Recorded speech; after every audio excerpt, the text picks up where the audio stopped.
फिर एनिमल और फिर ये खत्म।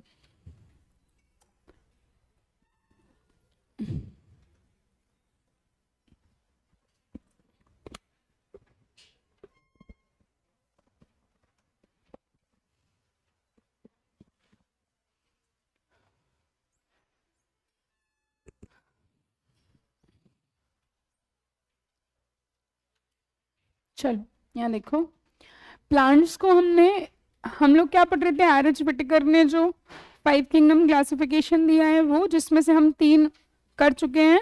कौन कौन से कर लिया? मोनेरा कर लिया है, प्रोटिस्टा कर लिया है, फंजाई कर लिया है ना, और माइक्रो ऑर्गेनिज्म में जो एल्गी और वायरस अलग से थे वो भी हो गए। अब प्लांट जाते जाते कर लिया था, बट एक बार और देख लो। अब जो प्लांट और एनिमल किंगडम है थोड़े से ट्रिकी है, इसलिए बहुत ज़्यादा क्वेश्चंस भी नहीं आते इनसे, तो बड़ा बेसिक सा हम पढ़ेंगे, जितना आता है उतना ही, बहुत डेप्थ में नहीं जाएंगे, क्योंकि बहुत डेप्थ में जाएंगे तो बहुत बड़ा टॉपिक है और फिर बहुत कुछ है इसमें। प्लांट्स को हमने 2 पार्ट्स में डिवाइड किया था, कौन कौन से थे? Cryptogamous and phanerogamous. क्या डिफरेंस था? क्रिप्टोगैमस क्या होते हैं?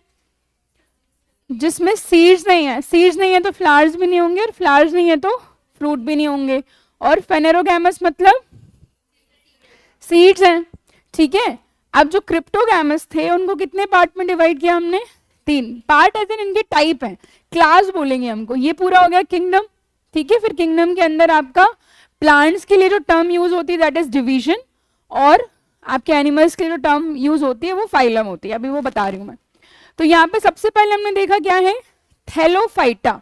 तो थैलोफाइटा के नाम से ही हमें क्या समझ में आ रहा है कि इसका स्ट्रक्चर कैसा होगा? थैले टाइप का स्ट्रक्चर है, मतलब डिफ्रेंशिएटेड नहीं है कि क्या पत्ती है, क्या रूट है, क्या स्टेम है, कुछ भी समझ नहीं आ रहा है, ठीक। इसके बाद यहाँ पे हमने देखा ब्रायोफाइटा, और तीसरा क्या है? टेरिडोफाइटा। तो पेड़, जहां से पेड़ दिखना शुरू होता है वो कौन सा है आपका? टेरिडोफाइटा। यह समझ आता है actually, as this part is stem, या आपकी रूट्स हैं या आपकी लीव्स हैं। फिर जिनमें क्या होते हैं सीड्स, वो कितने टाइप के हैं? 2। पहले हैं आपके जिम्नोस्पर्म, और दूसरे जिनमें नेकेड सीड्स होते हैं वो क्या कहलाते हैं? और जिसमें कवर्ड सीड होते हैं वो, ये 2 टाइप के बताए थे, मोनोकॉट एंड डाइकॉट। डाइकॉट मतलब कॉटिलिडन जिनमें 2 हो, एग्जाम्पल हम दाल ले सकते हैं, मूंगफली, मटर। आप जब आउटर कवरिंग निकालते हो तो 2 हिस्से में क्या हो जाता है? डिवाइड। तो उसको क्या बोलते हैं? डाइकॉट। और जब वो सिंगल ही रहे तो वो क्या कहलाएगा? मोनोकॉट। कॉटिलिडन जो है, एक्चुअली 2 कॉटिलिडन होंगे। कॉटिलिडन मतलब बीच का वो पार्ट जो एक्चुअली खाना है उसका, ठीक है। फिर इसके बाद हमने इनको फर्दर डिवाइड किया। कैसे डिवाइड किया? Do not have differentiated body part. तो आंसर क्या हो गया? कौन सा आपका प्लांट का डिवीजन है जिसमें डिफ्रेंशिएटेड बॉडी पार्ट्स नहीं है? तो हमने क्या बोला? थैलोफाइटा। फिर डिफ्रेंशिएटेड बॉडी पार्ट्स हैं, पर और भी फिर फर्दर क्लासिफिकेशन, जिनके पास वस्कुलर टिश्यू नहीं है। प्लांट्स में कौन कौन से 2 टिश्यू हमने पढ़े? Xylem and phloem. जाइलम का काम क्या होता है? वाटर ट्रांसपोर्टेशन, एंड फ्लोएम का काम फूड ट्रांसपोर्टेशन। तो यहाँ पे डिफ्रेंशिएटेड बॉडी है, बहुत ज्यादा नहीं है बट हाँ थोड़ी बहुत है। फॉल्स स्टेम, फॉल्स रूट्स मिलेंगे, उसको क्या बोल रहे हैं हम? पर उसमें क्या नहीं है? टिश्यूज नहीं है, ठीक है। फिर बोला कि टिश्यू तो है, डिफ्रेंशिएटेड बॉडी भी है, पर क्या नहीं है? सीड्स नहीं है। वो कौन सा होगा आपका? टेरिडोफाइटा। फिर बोला कि डिफ्रेंशिएटेड बॉडी भी है, टिश्यू भी है, और सीड्स भी हैं। वो कौन कौन से हो गए आपके? Gymnosperm and angiosperm. तो बोले फिर इन दोनों में क्या अलग अलग है, जब एक से ही है, टिश्यू भी है, सब कुछ है, तो बोले इनके सीड्स कवर्ड होते हैं, किसके? एंजियोस्पर्म के। और जो आपके जिम्नोस्पर्म है इनके सीड्स कवर्ड नहीं होते, ठीक है। फिर हमने एक एक करके देखा कि जो थैलोफाइटा है, क्या उसमें आपकी बॉडी के पार्ट्स डिफ्रेंशिएटेड हैं? नहीं है। क्या इसमें आपका वस्कुलर टिश्यू है for the transportation of water and food? नहीं है। क्या इसमें सीड्स हैं? नहीं है। सीड्स नहीं होंगे तो, और ये मेनली हमें कहाँ देखने को मिलते हैं? पानी में, मरीन हमें ये देखने को मिलेंगे, इनका हैबिटेट जो है मरीन हो जाएगा। फिर आया ब्रायोफाइटा। तो मैंने यहाँ पे एक टर्म लिखी है, ब्रायोफाइटा को प्लांट किंगडम का एम्फीबियन कहा जाता है। एम्फीबियन का मतलब लैंड एंड वाटर दोनों। तो जनरली ये लैंड पर मिलते हैं, बट इनका जो रिप्रोडक्शन का प्रोसेस है वो किस में होता है, आपका पानी में होता है। फिर क्या इसमें हम बॉडी के पार्ट्स डिफ्रेंशिएटेड हैं, तो बोला है बट फुली नहीं है। क्यों? क्योंकि इसमें स्टैम को क्या बोल रहे हैं, फॉल्स स्टैम बोल रहे हैं। लीव्स, रूट्स ये नजर नहीं आ रहे हैं बहुत अच्छे से, बट हाँ थैलोफाइटा से थोड़ा ज्यादा और आपका टेरिडोफाइटा से थोड़ा कम, बीच में आ गया। बोला कि क्या इसमें आपके टिश्यू हैं, नहीं। तो मैंने बोला मुझे प्लांट किंगडम के 2 डिविजन्स बताओ जिनमें वस्कुलर टिश्यूज नहीं होते, तो आपका आंसर क्या होगा, थैलोफाइटा एंड ब्रायोफाइटा। ठीक है। फिर बोला कि इसमें सीड्स होते हैं क्या, नहीं। बोले सीड्स दोनों में ही नहीं है, तीनों में ही नहीं है, किस किस में, थैलोफाइटा, ब्रायोफाइटा और टेरिडोफाइटा। ठीक है। और बड़ा ही ऑब्वियस है कि अगर सीड्स नहीं होंगे तो फ्लावर एंड फ्रूट भी नहीं होंगे। और ये हमें कहाँ मिल रहे हैं, मिलते आपको ये टेरेस्ट्रियली है, लैंड पे मिल रहे हैं, बट इनका रिप्रोडक्शन कहाँ होता है, वाटर के अंदर, इसलिए इनको क्या बोल रहे हैं, एम्फीबियन। तो बोला कि प्लांट किंगडम के किस डिवीजन को एम्फीबियन ऑफ प्लांट किंगडम बोलते हैं, ब्रायोफाइटा। ठीक है। फिर आ गया हमारे पास अगला, ये उसके एग्जाम्पल वगैरह हैं, टेरिडोफाइटा। तो बोले टेरिडोफाइटा में बॉडी ऑर्गेनाइजेशन है, बिल्कुल है, अलग दिख रहा है। तो प्लांट का जो सबसे बेसिक लेवल था वो आपका क्या है, थैलोफाइटा। जहां से पेड़ बनना, एक्चुअली पेड़ दिखना शुरू हुआ है, वो कौन सा है, टेरिडोफाइटा। तो बोला कि इसमें आपके वस्कुलर टिश्यू हैं, किन 2 में नहीं है, थैलोफाइटा एंड ब्रायोफाइटा में नहीं है। सीड्स हैं, हमने पढ़ लिया है, सीड्स तीनों में ही नहीं है, और जिनमें सीड्स नहीं होते उनको क्या बोलते हैं, जिनमें सीड्स नहीं होते उनको क्या बोलते हैं, अरे अब भी बताया था ना पहली स्लाइड में,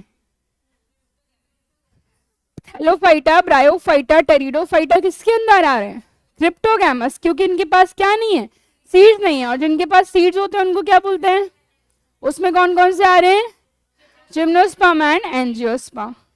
ठीक है। अब हमने देखा कि भाई ऐसे जिनके पास क्या है, आपके सीड्स हैं, तो वो कौन कौन से हो गए, आपके जिम्नोस्पर्म एंड एंजियोस्पर्म। फिर इनके पास हमने बात की कौन सा मोनोकॉट है और कौन सा डाइकॉट है। तो जिसके पास कैटेलिडन, कैटेलिडन मतलब उनके खाने वाला पार्ट, ठीक है, मूंगफली के जो 2 हिस्से हुए, अगर वो एक ही होता, छिलका निकालने के बाद वो एक ही दिखता, तो वो क्या कहलाता, मोनोकॉट। और अगर 2 हो रहे हैं तो क्या कहला रहा है, डाइकॉट। तो जिसके पास 2 कॉटिलिडन्स हैं वो क्या कहलाएगा, डाइकॉट। जिसके पास एक है वो क्या कहलाएगा, मोनोकॉट। ठीक है। फिर इसके बाद हमने देखा जिम्नोस्पर्म में सीड्स हैं पर कैसे हैं, नेकेड है, कवर्ड नहीं है। फ्लावर्स हैं क्या, नहीं। सीड है पर क्या नहीं है, फ्लावर्स नहीं है। और फ्लावर्स नहीं है तो फ्रूट होंगे क्या, नहीं होंगे। और ये हमें एवरग्रीन फॉरेस्ट जो होते हैं जनरली आप देखोगे जिनमें पत्तियां हैं, सब कुछ है, सीड्स भी हैं, बट उनमें फ्लावर वगैरह नहीं होते हैं। ठीक है। इसके बाद एंजियोस्पर्म की अगर हम बात करें तो वो क्या थे, जिनके सीड्स कवर्ड थे, एग्जाम्पल क्या हो जाएगा, पपाया। और सीड्स अगर हैं तो क्या होगा, फ्रूट भी होगा, और फ्लावर भी होगा, फ्रूट भी होगा। ये मोनोकॉट और ये डाइकॉट। सारी दालें आप एग्जाम्पल दे सकते हो किसका, डाइकॉट का। फिर मैंने बोला कि यहाँ पर हमें थोड़ा सा कुछ देखने को मिलेगा एंजियोस्पर्म में। एंजियोस्पर्म में आप देखोगे मोनोकॉट और डाइकॉट। जो मोनोकॉट होते हैं उनकी रूट्स कैसी होती हैं, फिब्रस होती हैं, और जो डाइकॉट होते हैं उनकी कैसी होती हैं, टैप जैसे स्ट्रक्चर की होती है। फिर जो वस्कुलर टिश्यू हैं इसमें आपको स्कैटर्ड मिलेंगे, किसमें, किसकी बात कर रही हूँ, मोनोकॉट की। और जो डाइकॉट है उसमें कैसे मिलेंगे, रिंग्ड मिलेंगे।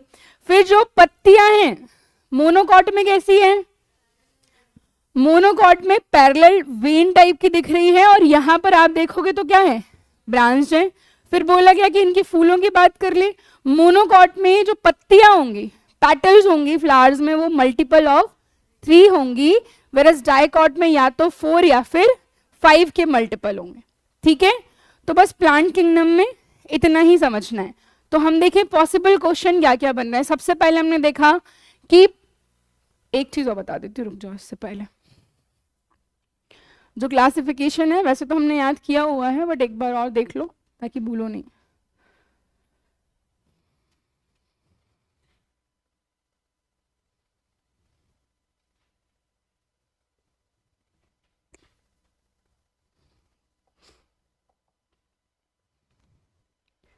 देखो, जो डिवीजन किया गया है आपका 5 किंगडम क्लासिफिकेशन के बाद, जो नाम किसी भी स्पीसीज का दिया जा रहा है वो इन सारे बेसिस में सबसे पहले देखा जाएगा वो किस किंगडम में आ रहा है।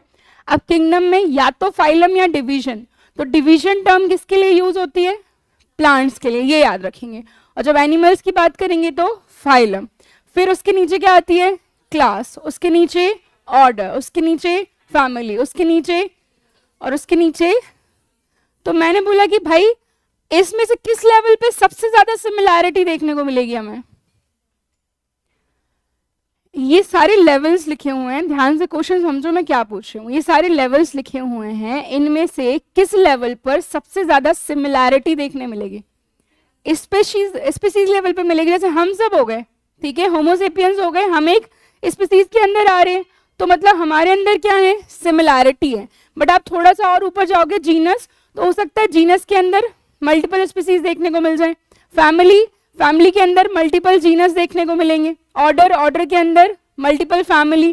क्लास के अंदर मल्टीपल ऑर्डर। यहाँ जाके सिमिलरिटी बहुत ज्यादा है और यहाँ जाके सिमिलरिटी बहुत कम है, क्योंकि किंगडम के अंदर बहुत सारे फाइलम, बहुत सारे डिवीजन और फाइलम के अंदर बहुत सारी क्लास के अंदर बहुत सारे ऑर्डर के अंदर बहुत सारी फैमिली के अंदर बहुत सारे जीनस और जीनस के अंदर बहुत सारी स्पीसीज। ठीक है, इसके बाद फादर ऑफ टेक्सोनॉमी किसको बोलते हैं बताओ? हमने याद किया था, जिसने 2 किंगडम क्लासिफिकेशन दिया था, कैरल लिनियस को बोलते हैं, याद रखना। ठीक है, अब जैसे ये शेर की मैं बात करूं तो इसकी यहाँ पे आपका किंगडम क्या हो गया? एनिमिलिया हो गया। अच्छा, एनिमल किंगडम की खासियत क्या है? सबसे पहले तो मल्टी सेलुलर होंगे, दूसरे ऑटोट्रॉफिक होंगे कि हेटेरोट्रॉफिक होंगे, जो डिपेंडेंट है किसी दूसरे के ऊपर। तो ये 2 चीजें हो गई। इसका फाइलम क्या हो गया? कॉर्डेटा हो गया। ठीक है, कॉर्डेटा मतलब जिनके पास आपकी वर्टिब्रेट प्रेजेंट होती है। फिर क्लास इसकी क्या हो गई? फिर ऑर्डर क्या हो गया इसका? तो इस तरीके से किसी भी एक, हम बात करें इंडिविजुअल एनिमल का, डिफाइन हो रहा है कि भैया वो किस किंगडम का है, किस फाइलम का है, किस ऑर्डर का है और किस क्लास का है।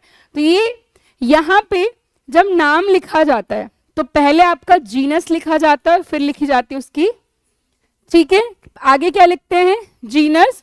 और याद रखना कि जो आपका सेकंड वाला पार्ट है उसका लेटर हमेशा कैसा होगा? स्मॉल लेटर होगा। ये कुछ रूल्स हैं इसको लिखने के।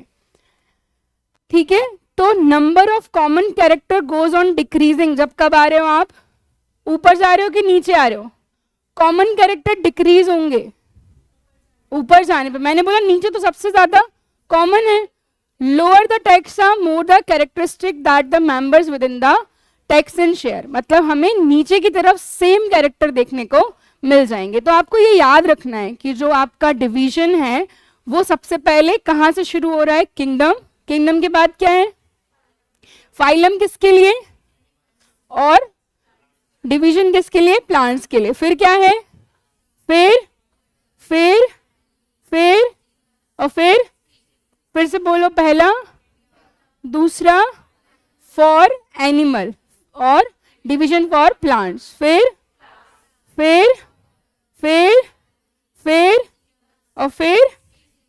ठीक है, इसके बाद हमें इससे ज्यादा तो जाना नहीं है। ये कुछ कॉमन है क्योंकि एनसीईआरटी में दिए हुए हैं, तो कभी कभार पूछ लेते हैं कि भैया इसका आपका जो नाम है साइंटिफिक नेम वो बता दो। तो मैं इनका क्या हो गया? होमोसेपियंस। यहाँ पे हमें सब कुछ लिखा हुआ है कि हम किस फाइलम में आ रहे हैं, कॉर्डेटा में आ रहे हैं, हम किस क्लास में आ रहे हैं, किस ऑर्डर में, किस फैमिली में। ये सारी चीजें यहाँ पे लिखी हुई हैं। तो एक छोटी सी टेबल है, ये कभी कभार इसमें से पूछ लेते हैं। ठीक है, अब लोग ये बोल रहे हैं कि सबकी जरूरत क्या है?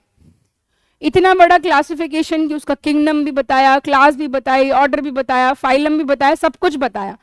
क्योंकि जब ये नहीं था उससे पहले that was the scientific name of tomato. जब ये क्लासिफिकेशन विटेकर के द्वारा नहीं दिया गया था तो उससे पहले दैट वाज द नेम। और अब नाम सिर्फ हमें 2 वर्ड्स में मिल रहे हैं, एक जीनस लिख रहे हैं और एक उसकी स्पीशीज लिख रहे हैं। पर उससे पहले इस तरीके से चीजों के साइंटिफिक नेम हुआ करते थे। तो दैट वाज द नीड, ताकि ये बर्डन क्या किया जा सके? कम किया जा सके। ठीक है, तो 2 चीजें याद रख लेना। फादर ऑफ टेक्सोनॉमी किसको बोलते हैं? ठीक है, तो हमारा हो गया प्लांट किंगडम हमें याद हो चुका है, जिनके पास, एक बार वो बता दो फिर एनिमल पे चलेंगे, जिनके पास सीड नहीं होते उसमें कौन कौन से आ रहे हैं? थैलोफाइटा, ब्रायोफाइटा, टेरिडोफाइटा, उनको क्या बोलते हैं? क्रिप्टोगैमस। जिनके पास सीड्स होते हैं उनको क्या बोलते हैं? कितने टाइप के हैं? कौन कौन से? Gymnosperm and angiosperm. फिर जो एंजियोस्पर्म है वो फर्दर कितने टाइप का? कौन कौन सा? मोनोकॉट और डाइकॉट। ठीक है, इसके बाद देखा कि जिसके पास डिफरेंशिएटेड बॉडी पार्ट नहीं है वो कौन सा हो गया?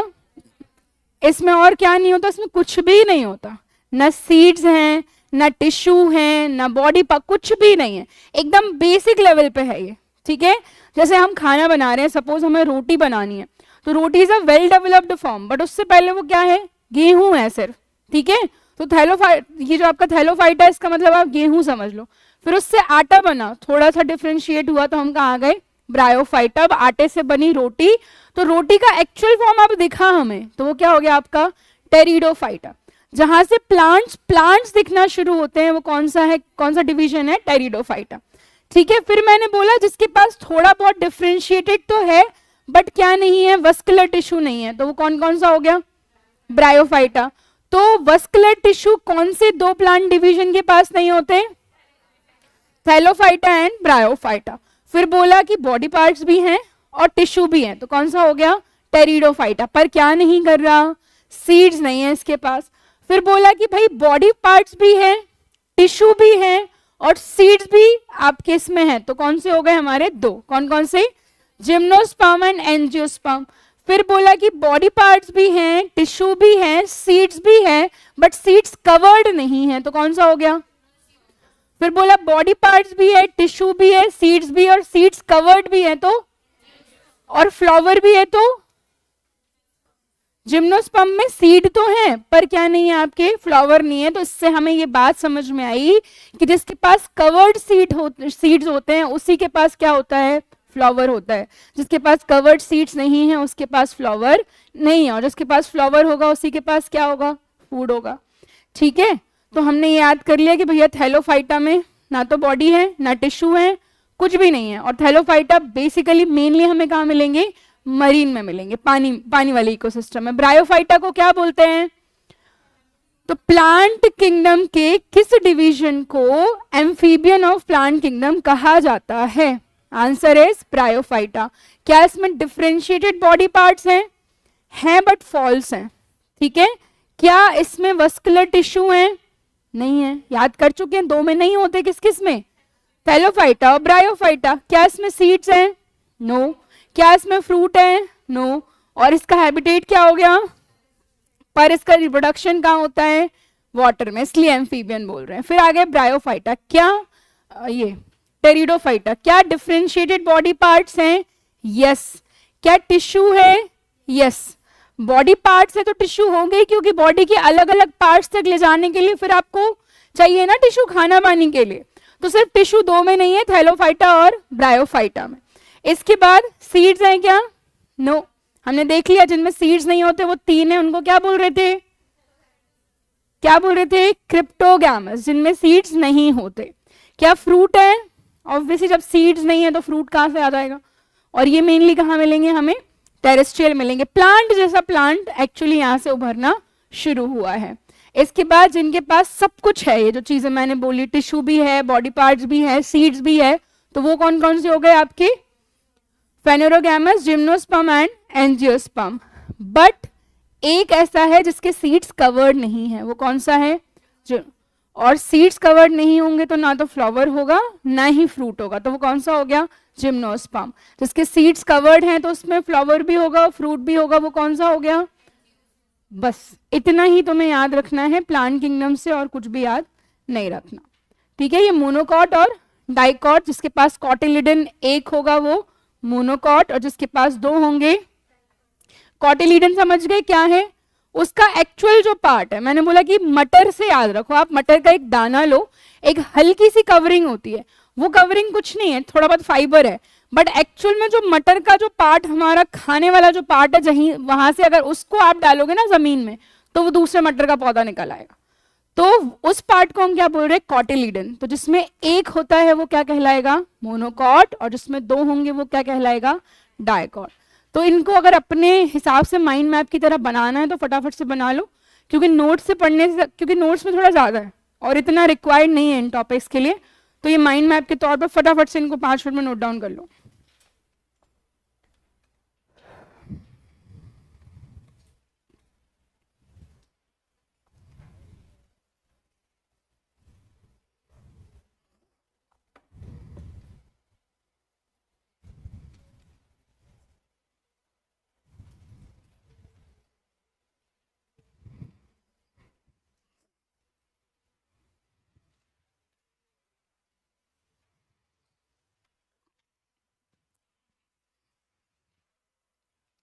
बातें नहीं करो, क्या हो गया? अबे 4 4 शब्द लिख लेना यार।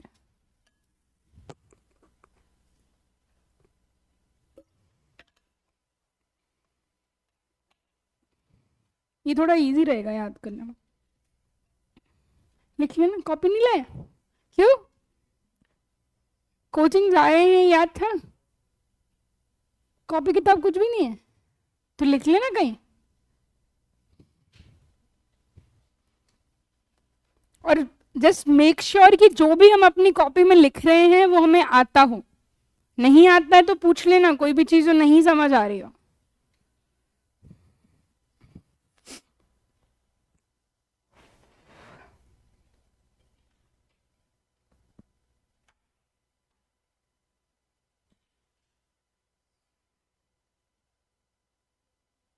लिख लिया? दिख नहीं रहा?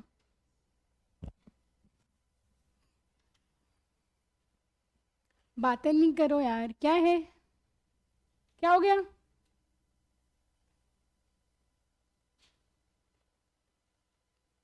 इसको भी देखने की जरूरत है तुमको? है, याद नहीं हो तुम्हें?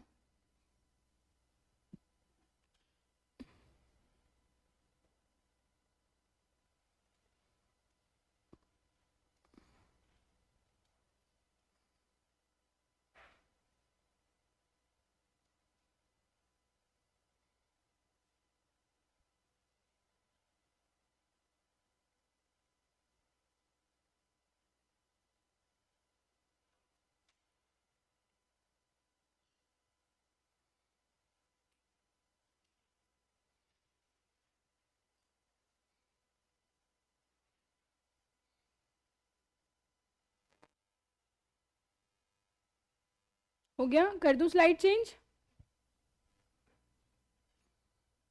ये वाला डायग्राम वैसे आई गेस बना हुआ है, पर तुम अपने बना लो नोट्स में।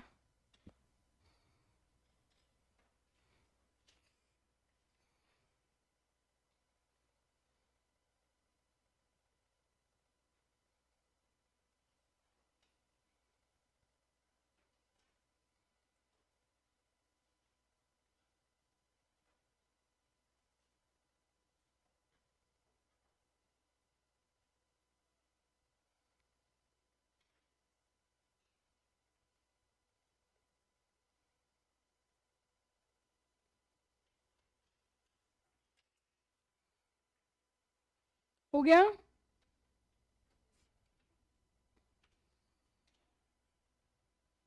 कर दूं स्लाइड चेंज? थैलो पर अब तो वैसे तो जो ऊपर लिखी हैं चीज़ें वो वही आई हैं, इनको तो हाईलाइट कर सकते हो, जो भी लगे तुम कर लो। फोटो ही खींचना है सबको तो फिर सभी खींच लो, रुकू क्यों मैं इतना?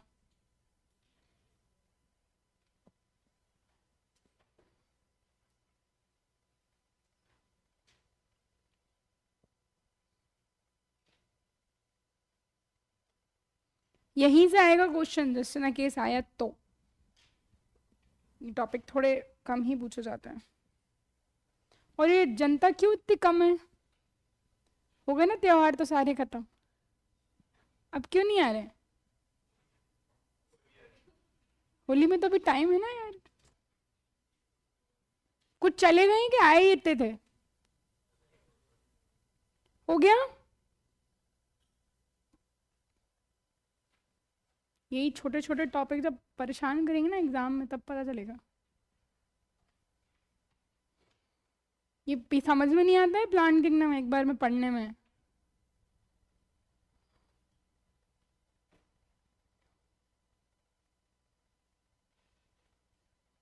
कर दूं चेंज? और जब लिखना होगा ना आंसर के लिए तो वो भी हम यहीं से लिख सकते हैं आराम से। यही मेजर कैरेक्टर्स हैं, इस डिवीजन में आ रहे हैं। These are the major characteristics. क्या कि इनमें आपको प्रॉपर बॉडी ऑर्गेनाइजेशन देखने को नहीं मिल रहा है। Vascular tissue xylem and phloem are absent, they like the seed part.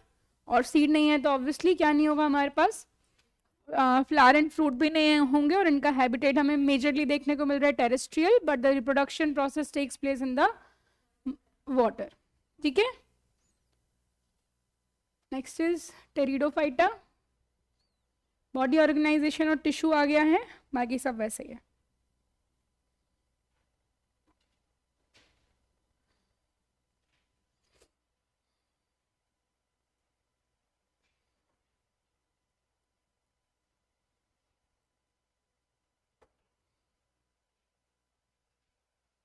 और ये तो है ही सिंपल, इसमें इसकी ले लो, और वो लास्ट में जो बताया किसमें कितने फूल पत्ती होंगे क्या होगा उसकी ले लेना।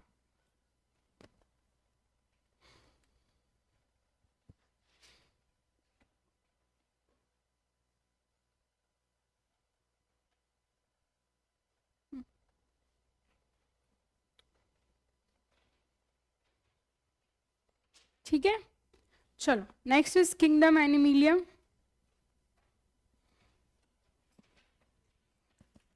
अब इसको ध्यान से समझना, वैसे तो मैंने कोशिश की है कि इजी हो जाए। देखो, हमने 5 किंगडम क्लासिफिकेशन देख लिया, प्रोटिस्टा हो गया, मोनेरा हो गया, आपका फंजाई हो गया और प्लांट हो गया। अब बात ये आ रहा है कि भैया सबसे पहले आपसे पूछेंगे what are the common characteristic of the phylum of kingdom animalia. मैंने बताया कि जो एनिमल्स के लिए किंगडम के नीचे वाली टर्म होगी वो क्या होने वाली है, फाइलम होने वाली है। तो सबसे पहले तो ये कैसे होंगे, यूकैरियोटिक। इनमें सेल कैसी मिलेगी हमें, डेवलप्ड मिलेगी। प्रोकैरियोटिक सिर्फ किस में थी, यूनिसेलुलर सिर्फ कौन से थे, गुड।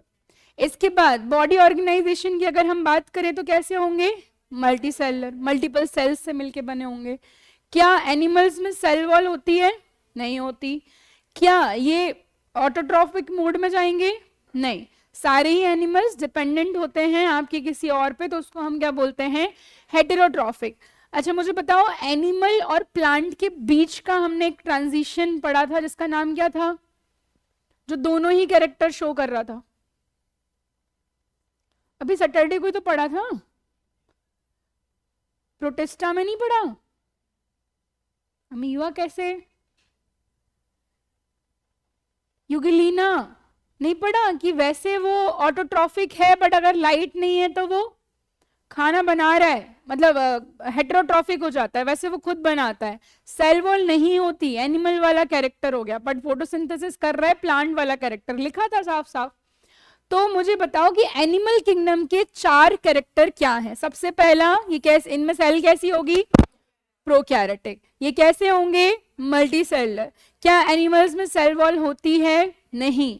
क्या इनका मोड ऑफ न्यूट्रिशन क्या होगा, हेटेरोट्रॉफिक होगा। ठीक है, अब हम देख चुके हैं कि किंगडम के नीचे फाइलम आता है, फाइलम के नीचे क्लास, ऑर्डर, इस तरीके से ये डिवीजन हो गया। अब देखो, अगर जस्ट इन केस किसी को याद नहीं हो रहा हो तो किंगडम, वैसे तो मुझे लगता है कि हो जाएगा, kingdom, phylum, class, order, family, genus और स्पीशीज। तो ये एक मूवी है, देखिए, नहीं सुनी तो होगी, सुनी भी नहीं है, सुनने लायक है यार, काई पो 6। तो किंगडम, फाइलम, क्लास, क्यों, क्योंकि ये ऑसम फिल्म थी। क्या थी, ऑसम फिल्म। और ऑसम फिल्म क्यों है, क्योंकि इसकी स्क्रिप्ट कैसी थी, गुड थी, good script. काइपो 6, awesome film, good script. Awesome क्यों है, क्योंकि उसकी स्क्रिप्ट कैसी थी, गुड। मैंने ऐसे याद किया तो मैंने डाल दिया, इस तरह के तुम्हें वैसे हो जाए तो ठीक है। अब देखो, इसमें हम बहुत सारे पढ़ने वाले हैं, वैसे तो 10 हैं, 9 पढ़ेंगे जो ज्यादा इंपॉर्टेंट है। सबसे पहले कौन सा आ रहा है आपका, सबसे पहले तो नाम ही याद करो, क्या है, पॉरीफेरा। दूसरा सेलेंट्रेटा, क्या है, तीसरा प्लेटीहेल्मिन्थिस, चौथा नेमेटोडा, पांचवा, छठवा, सातवा, आठवा और नौवा। और इसी कॉर्डेटा के अंदर हम लोग आते हैं। कॉर्डेटा मतलब जिनके पास कॉर्ड है, कॉर्ड मतलब कौन सी कॉर्ड, स्पाइनल कॉर्ड। और हम जब हार्ट वाला पोर्शन पढ़ रहे थे, जहां हमने 3 चैम्बर 4 चैम्बर 2 चैम्बर लिखा था, अगर याद हो तो वहां मैंने तुमको एक ट्रिक बताई थी, परम। वो सारे किसके अंदर आएंगे, कॉर्ड। पी से क्या था, पाइसिस मतलब फिश, फिर ए से एम्फीबियन, फिर आर से, तो पाइसिस का हार्ट कितने चैम्बर था, 2 चैम्बर, और एम्फीबियन और रेप्टाइल का, और लास्ट के हमारे दोनों एव्स और मैमल्स 4 चैम्बर। बट रेप्टाइल में एक एक्सेप्शन पड़ा था, क्या था एक्सेप्शन, क्रोकोडाइल, जो कि आपका 4 चैम्बर्ड हार्ट होता है। ठीक है, तो सबसे पहले बात ये आ गई कि भाई इनको किस किस बेसिस पर डिफाइन किया जा रहा है। इनको डिफाइन किया जा रहा है cellular level, tissue level, organ level और सिस्टम लेवल। अब समझो, सेलुलर लेवल मतलब जिनमें सेल्स हैं उनने टिश्यू नहीं बनाए, group of cell is known as tissue. तो ये सिर्फ एक सेल लेवल पर क्या कर रहे हैं, एग्जिस्ट कर रहे हैं, ठीक। बट दूसरा लेवल क्या आ गया, बहुत सारी सेल्स ने मिलकर के क्या बना ले, टिश्यू। बहुत सारे टिश्यू मिलकर के क्या बनाते हैं, हमारी बॉडी है, मैंने बोला आंखों में अलग टिश्यू हैं, बालों में अलग हैं, स्किन में अलग हैं, स्टमक के अलग होंगे, इंटेस्टाइन के अलग होंगे। तो जब सेम टाइप की सेल मिलकर के टिश्यू बनाती है और सेम टाइप के टिश्यू मिलकर के क्या बनाते हैं, ऑर्गन। फिर डिफरेंट डिफरेंट ऑर्गन्स के सिस्टम पढ़े हमने पढ़ा कौन सा, सर्कुलेटरी सिस्टम पढ़ा जिसमें अलग अलग ऑर्गन इन्वॉल्व था। डाइजेस्टिव सिस्टम पढ़े जिसमें हमारा mouth, oesophagus, stomach, small intestine, large intestine, ये ऑर्गन्स क्या थे, इन्वॉल्व थे। तो सेल्स मिलकर के क्या बनाती है, टिश्यू मिलकर के और ऑर्गन मिलकर के सिस्टम। जैसे कि हमारी बॉडी हो गई, तो हम फुली डेवलप्ड में आ रहे हैं। तो आपसे पूछा कि जो आपका किंगडम का फाइलम है, फाइलम समझ गए, किंगडम के अंदर आने वाले जो पार्ट है उनको फाइलम बोल रहे हैं। उनमें से कौन से हैं जो सेलुलर लेवल पर देखने को मिल रहे हैं, तो कौन से हो गए, सिर्फ आपके पॉरीफेरा। सेलुलर लेवल मतलब सिर्फ सेल्स में एग्जिस्ट कर रहे हैं, इनकी सेल्स ने मिलकर के क्या नहीं बनाए हैं, टिश्यू नहीं बनाए। तो मैंने बोला फिर आपके टिश्यू लेवल पर कौन से हैं, सिलेंट्रेटा। जिन्होंने टिश्यू बना लिए हैं वो कौन से हो गए, आपके सिलेंट्रेटा। और जिनके टिश्यूज ने मिलकर के ऑर्गन बना लिए हैं वो आपके प्लेटीहेल्मिन्थिस। ठीक, इसके अलावा बचे सारे जितने भी बचे, अब वो कितने हैं वो अभी देखेंगे, वो सारे किस लेवल पे आ गए, आपके सिस्टम। मुझे बताओ ये समझ में आ गया मैं क्या बोल रही हूँ। मैं ये बोल रही हूँ कि जिनमें सिर्फ सेल्स हैं, ऐसे ऑर्गेनिज्म भी होंगे उनके सेल्स ने मिलकर के टिश्यू नहीं बनाए हैं। तो आप जब इनका बॉडी स्ट्रक्चर देखोगे तो आपको बीच बीच में गैप देखने को मिलेगा। आपने स्पंज देखा है, बर्तन धोने वाला स्पंज देखा है, येलो येलो कलर का जो होता है, तो वो उसको आप मान सकते हो क्या, पॉरीफेरा। एकदम जुड़ा हुआ नहीं है क्योंकि उसमें गैप है, तभी तो पानी आ पा रहा है ना उसमें। तो बस उसी तरीके का बॉडी स्ट्रक्चर होता है किसका, पॉरीफेरा का। बट जब वो जुड़ गए, अच्छे से उन्होंने एक रिजिड लेयर बना ली, तो वो क्या हो गया आपका टिश्यू। और बहुत सारे टिश्यू मिलके फिर हमारी बॉडी के अंदर ऑर्गन्स बनाते हैं। आंखों के अंदर अलग टिश्यू हैं, स्किन के अलग हैं, अलग अलग तरीके की सेल्स से मिलकर के अलग अलग तरीके के टिश्यू बनाए और अलग अलग तरीके के टिश्यू से अलग अलग ऑर्गन्स बने।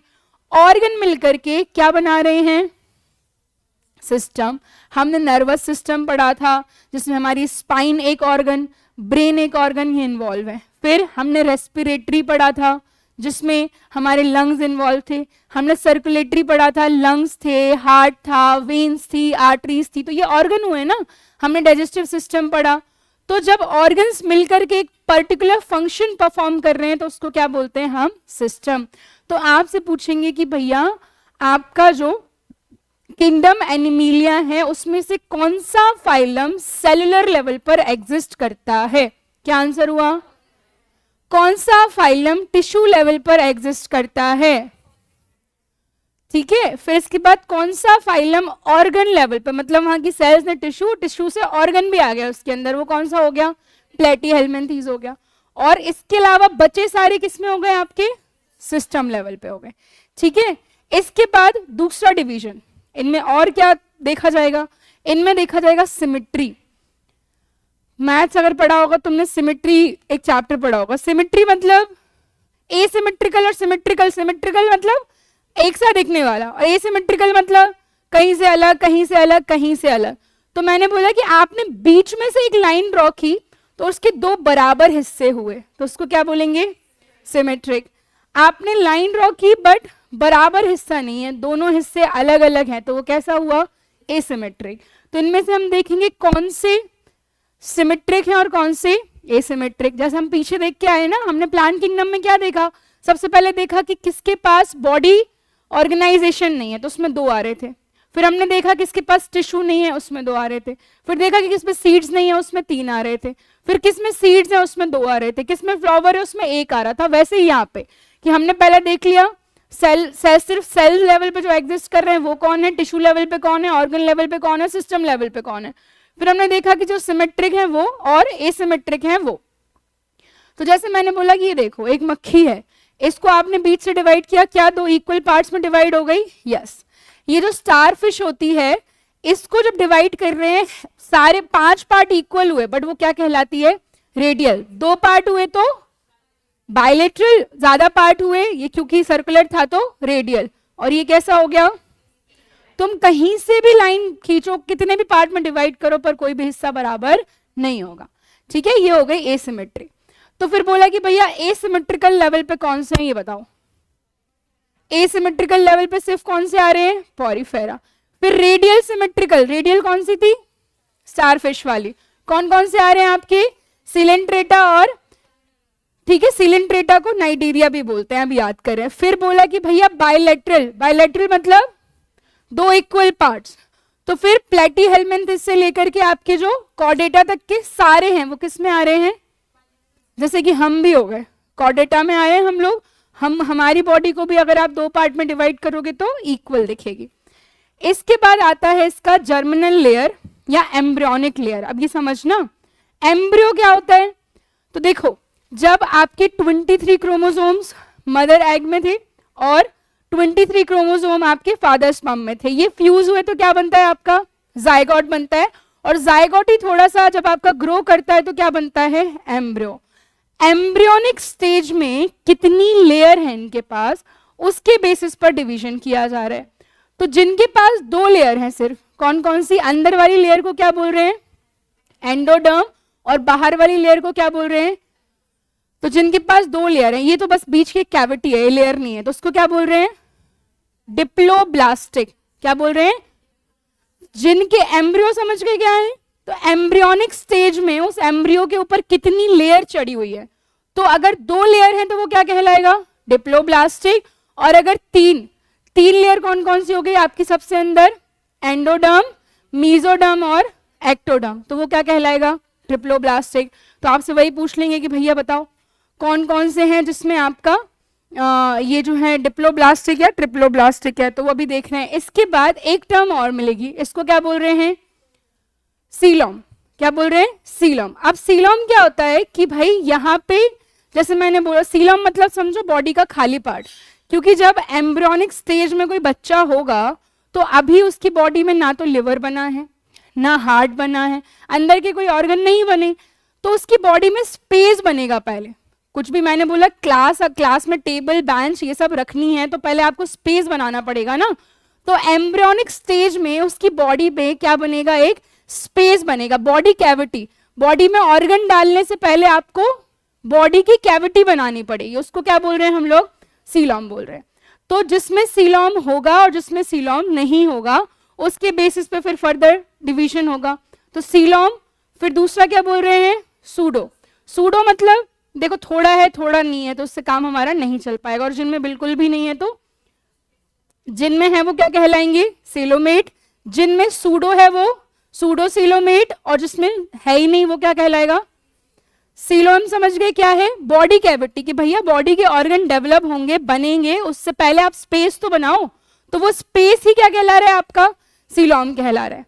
ठीक है, और एक लास्ट जो आपका कैरेक्टर है दैट इज नोटोकॉर्ड, और नोटोकॉर्ड ही बाद में जाकर के डेवलप होती है और क्या बनती है हमारी? Spinal cord. ठीक है, वर्टिब्रेट हमारी बनती है। तो देखो भैया अब हम ये सारा देखेंगे, level of organism, symmetry, germination layer और सीलॉम। अगर क्वेश्चन आया तो सिर्फ इस एक पेज से आएगा, इसके अलावा यहां से क्वेश्चन बनना ही नहीं है हमारे एग्जाम में। देखो सबसे पहले हमने देखा क्या, पॉरीफेरा। तो पॉरीफेरा किस लेवल पे था ये हमें याद हो चुका है, सेलुलर लेवल पे। फिर सीलेंट्रेटा, नाइजीरिया भी बोल रहे हैं, वो किस लेवल पे था, टिश्यू लेवल पे। फिर मैंने बोला प्लेटीहेल्मिन्थीस, ये ऑर्गन लेवल पे। फिर नीमेटोडा, सारे। तो हमें ये याद रखना है, शुरुआत के 1 2 3 कर दो आप, पहला सेलुलर, दूसरा टिश्यू, तीसरा ऑर्गन। बाकी बचे जितने भी है सारे क्या हो गए, इतना याद कर लेंगे। फिर वैसे ही यहां आ जाओ, हमने बोला कि जो पॉरीफेरा है वो कैसा है, एसिमेट्रिकल। जो सीलेंट्रेटा है वो, बाकी सारे हमने देख लिए कैसे हैं। इधर एक रेडियल हमारे पास कौन सा आ गया, रेडियल में लिखे थे हमने वहां पे दोनों कौन कौन से आ रहे थे, सीलेंट्रेटा और एकेनोडर्मेटा। फिर हमने देखा कि जर्मिनेशन लेयर, जिसमें 2 लेयर है वो डिप्लोब्लास्टिक, जिसमें 3 लेयर है वो। तो शुरुआत के सिर्फ 2 हैं जो कैसे हैं आपके, बाकी सारे क्लियर। फिर आगे आपका क्या, सेलॉम वाला। ऊपर के 3 कैसे हैं, नहीं है बॉडी कैविटी। एक है जो सूडो मैंने तुमको बताया, वो कौन सा हो रहा है आपका, और बचे सारे कैसे हो गए आपके, शुरुआत के 3 कैसे हैं, एसेलोमेट है, एक में सूडो थोड़ा थोड़ा आया और फिर सब में आ गया, तो कौन से हो गए आपके, सीलोमेट। बस यही टेबल है जो याद रखनी है। तो सबसे पहले तो ये यही का एक ऑर्डर याद रखेंगे हम। फिर हमने किस लेवल पे इनको डिवाइड किया है, क्या क्या कैरेक्टर है उस लेवल पे। तो पहले सारे फाइलम याद करो, क्या है पहला, हम पहले पॉरीफेरा को क्यों पढ़ रहे हैं, क्योंकि सबसे माइन्यूट लेवल पे एग्जिस्ट कर रहा है, एक सेल लेवल पे एग्जिस्ट कर रहा है, इसलिए। दूसरे नंबर इनका ऑर्डर भी हमने इसलिए लिखा है क्योंकि ये सबसे माइन्यूट लेवल पे ये था, उससे थोड़े बड़े हुए तो ये, उससे थोड़े बड़े हुए तो ये, और सबसे अच्छे से जो डेवलप हुए वो कॉर्डेटा यानी कि हम लोग। ठीक है, तो सबसे पहला फाइलम क्या पढ़ा हमने, दूसरा, तीसरा, 3 3 करके याद रख लो, 3 3 के ग्रुप में याद करोगे आसानी से हो जाएगा। क्या, पॉरीफेरा, सीलेंट्रेटा और प्लेटीहेल्मिन्थीस। ठीक, सीलेंट्रेटा को नाइजीरिया भी बोलते हैं। फिर निमेटोडा, एनेलिडा और ऑर्थोपोडा, कौन कौन सा, निमेटोडा, एनेलिडा एंड ऑर्थोपोडा। फिर मोलस्का, इकेनोडर्मेटा और कॉर्डेटा। ठीक है, फिर हमने देख लिया कि लेवल ऑफ ऑर्गेनिज्म का मतलब क्या है, मुझे बताओ। लेवल ऑफ ऑर्गेनिज्म जो टर्म लिखी हुई है उसका मीनिंग क्या है, कि वो किस स्टेज में एग्जिस्ट कर रहा है। तो मैंने बोला बताओ सेलुलर लेवल पे कौन एग्जिस्ट कर रहा है, आपसे सिंपल पूछेंगे कि एनिमल किंगडम में कौन सा फाइलम है जो सेलुलर लेवल पर एग्जिस्ट करता है। आंसर क्या हो गया, एनिमल किंगडम में कौन सा फाइलम है जो टिश्यू लेवल पर एग्जिस्ट करता है, सीलेंट्रेटा। ठीक है, एनिमल किंगडम में कौन सा फाइलम है जो ऑर्गन लेवल पर एग्जिस्ट करता है, और सिर्फ बाकी के बचे जितने भी नाम आ जाएं सारे, इनमें प्रॉपर सिस्टम आ चुके हैं, सर्कुलेशन का अलग, डाइजेशन का अलग, सारे अलग अलग हो गए। फिर मैंने देखा सिमेट्री। सिमेट्री का मतलब क्या था, कि जब इनके अलग अलग हिस्से कर रहे थे ना, 2 या जितने भी, तो उसमें इनके जो बॉडी पार्ट्स थे वो कैसे थे, इक्वल, इक्वल दिख रहे हैं, उसको क्या बोलते हैं हम, सिमेट्री बोलते हैं। तो मैंने बोला सिर्फ कौन सा है, एसिमेट्रिकल, छोटा सा तो था, कहां सिमेट्री बनाओगे। ठीक है, फिर मैंने बोला रेडियल में हमने 2 पढ़े हैं, कौन कौन से थे, सीलेंट्रेटा और एकेनोडर्मेटा। रेडियल बताया था, स्टारफिश के 5 टुकड़े कर रहे थे, बाकी बचे जितने भी हैं वो क्या हैं, बायलैटरल। फिर मैंने बताया जर्मिनेशन लेयर क्या होती है, व्हाट इज जर्मिनेशन लेयर, जब एक embryo, that is the germination stage बोलते हैं ना, जब जाइगोट से आपका एम्ब्रियो बनता है, जो लगभग 2-3 महीने का आप समझ लो, तो उस टाइम पे जो एम्ब्रियो है, उस एम्ब्रियो के ऊपर जो लेयर है, उसी स्टेज को क्या बोल रहे हैं हम, जर्मिनेशन लेयर। मैंने बोला जिसके ऊपर 2 लेयर होंगी वो क्या कहलाएगा, डिप्लोब्लास्टिक। जिसके ऊपर 3 लेयर होंगी वो क्या कहलाएगा, ट्रिप्लोब्लास्टिक। तो डिप्लोब्लास्टिक वाले सिर्फ कितने हैं, प्रियंका चोपड़ा, पॉरीफेरा और सीलेंट्रेटा। ठीक है, पी और सी याद रख लो। इसके बाद लास्ट हमारे पास क्या बच रहा है, सीलॉम। क्या बच रहा है, ओ मत पढ़ो उसका, तब तो पढ़ पाओगे ना, सीलॉम, सी के बाद ओ मत पढ़ो, सीलॉम। सीलॉम क्या है, पहले तो ये बॉडी कैविटी कि भैया ऑर्गन डालना है तो उसके लिए जगह दो, दैट इज सीलोम। तो मैंने बोला शुरू के 3 में जगह नहीं होती, चौथे में थोड़ी सी बनना शुरू हुई है, और बाकी सब में हमें क्या मिलेगी, बॉडी कैविटी मिलेगी। तो शुरू के 3 कौन कौन से हमारे, पॉरीफेरा, सीलेंट्रेटा एंड प्लेटीहेलमिन्थिस। सूडो किसमें है, निमेटोडा में, और बाकी सारे कैसे हैं आपके। बस यही पेज समझना है तुमको एनिमल किंगडम में, ये समझ आ गया तो कहानी खत्म है बस, ठीक है। तो हमने फाइलम याद किए, शुरू पहले बिना देखे बोलने की कोशिश करना, नहीं याद आए तो फिर बोर्ड पे देखना। फाइलम के नाम बताओ, सबसे पहला पॉरीफेरा, सीलेंट्रेटा, प्लेटीहेलमिन्थिस, फिर नेमेटोडा, फिर एनेलिडिया, ऑर्थोपोडा, फिर मोलस्का, एकिनोडर्मिटा और कॉर्डेटा। सेलुलर लेवल पे कौन सा फाइलम एग्जिस्ट कर रहा है, और पॉरीफेरा ही अकेला ऐसा है जो कि एसिमेट्रिकल है, ठीक है। लेयर कैसी है पॉरीफेरा एम्ब्रियो पे, डिप्लोब्लास्टिक। क्या इसमें सीलोम है, नहीं है क्योंकि इतना छोटा है। फिर मैंने बोला सीलेंट्रेटा किस लेवल पर है, इसकी सिमेट्री कैसी है, क्या सीलेंट्रेटा के अलावा कोई और फाइलम है जिसमें रेडियल हमें मिलती हो सिमेट्री, एकिनोडर्मिटा है। फिर मैंने बोला इसमें लेयर कैसी है, तो सिर्फ 2 हैं जो डिप्लोब्लास्टिक हैं, पीसी, पॉरीफेरा एंड सीलेंट्रेटा। फिर इसमें सीलोम है क्या, नहीं। हमने याद कर लिया शुरुआत के 3 एसेलोमेट हैं, हमने याद कर लिया शुरुआत के 2 में कैसी आपको लेयर मिल रही है, 2, और फिर हमने याद किया सिर्फ एक है जो कि आपका एसिमेट्रिकल है, ठीक है। फिर आगे हम तीसरे वाले पे, प्लेटीहेलमिन्थिस, ये किस लेवल पे एग्जिस्ट कर रहा है, ऑर्गन। इसकी सिमेट्री कैसी है, मतलब अगर बीच से एक लाइन खींचो तो दोनों पार्ट बराबर।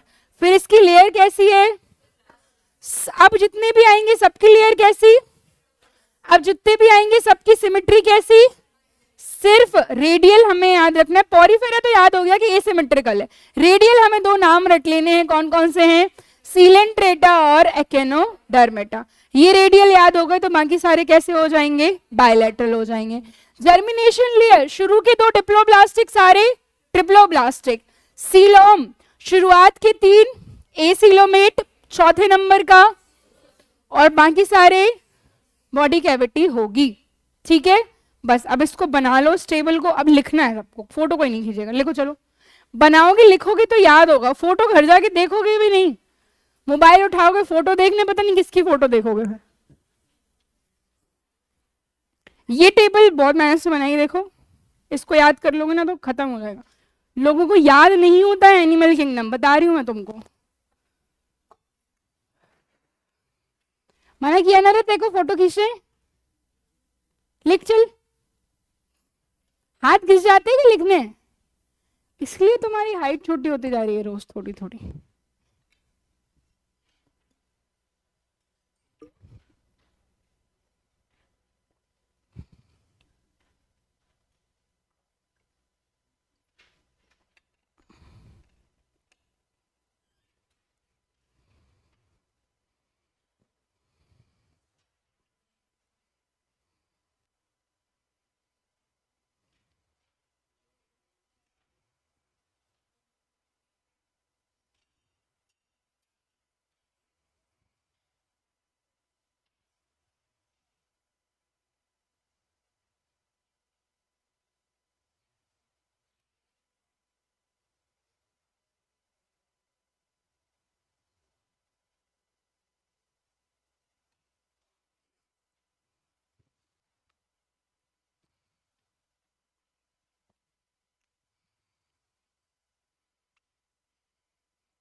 और ये सारे नॉन वर्टिब्रेट्स हैं। नॉन वर्टिब्रेट्स मतलब, क्योंकि हमने देखा था कॉर्डेटा में ही थी सिर्फ आपकी कौन सी, नोटोकॉर्ड, जिनमें नोटोकॉर्ड होगी वही आगे जाके आपके वर्टिब्रेट्स बनेंगे।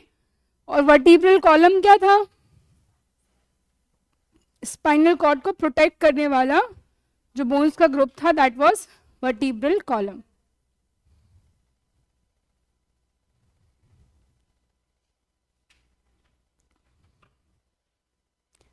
समझ आ गया? कोई डाउट तो नहीं लग रहा?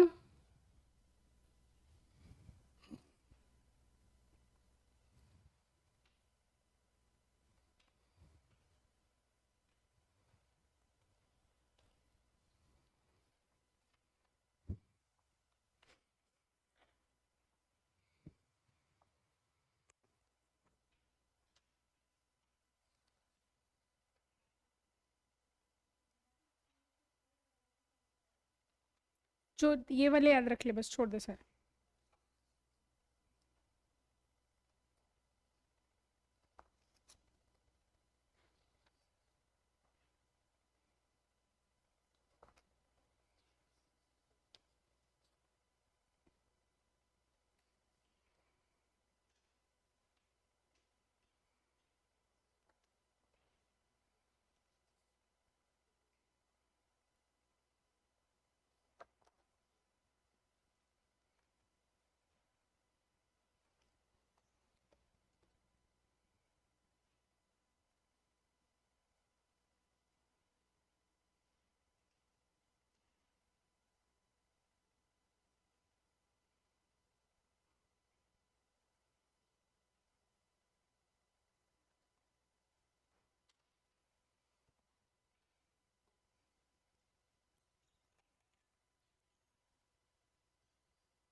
हो गया? अभी नीचे इसमें यही सब एक एक किंगडम के बारे में यही लिखा हुआ है, ये टेबल कर ली, काफ़ी हो जाता है, ख़त्म हो गया ये टॉपिक। लगे तो ये फाइल मांगने मैं दे दूँगा। क्या बचा है उसमें? ये एप्लीकेशन ऑफ साइंस पढ़ना शुरू कर दो यार, कुछ भी नहीं है इनमें, मैं क्या पढ़ाऊँ बताओ? तुमसे कहा था 2-2 पेज पढ़ने लग जाना, सुनते नहीं हो पर। सब पढ़ के आएंगे कल ये एप्लीकेशन ऑफ साइंस वाला, कुछ लगे तो पूछना आके।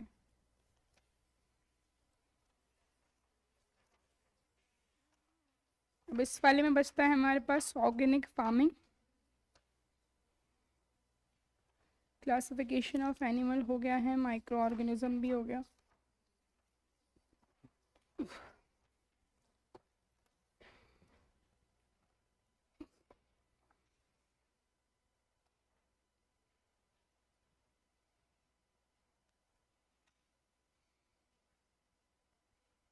दूसरी वाली लाए हो गया? बायोटेक्नोलॉजी पढ़ते हैं चलो।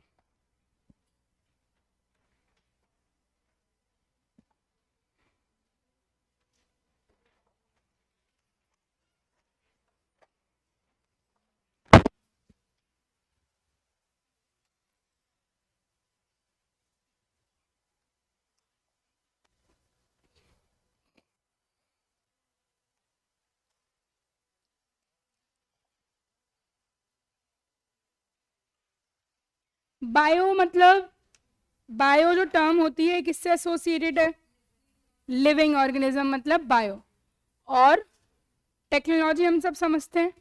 तो जब लिविंग ऑर्गेनिज्म का यूज करके कुछ भी तोड़ा मरोड़ी करके कुछ भी अलग किया जा रहा है, पेज नंबर 201 पे है, उसको क्या बोल रहे हैं हम? बायोटेक बोल रहे हैं। बायोटेक में दो मेजर चीज़ें हैं, एक जेनेटिक इंजीनियरिंग, दूसरा बायोप्रोसेस इंजीनियरिंग। ठीक है,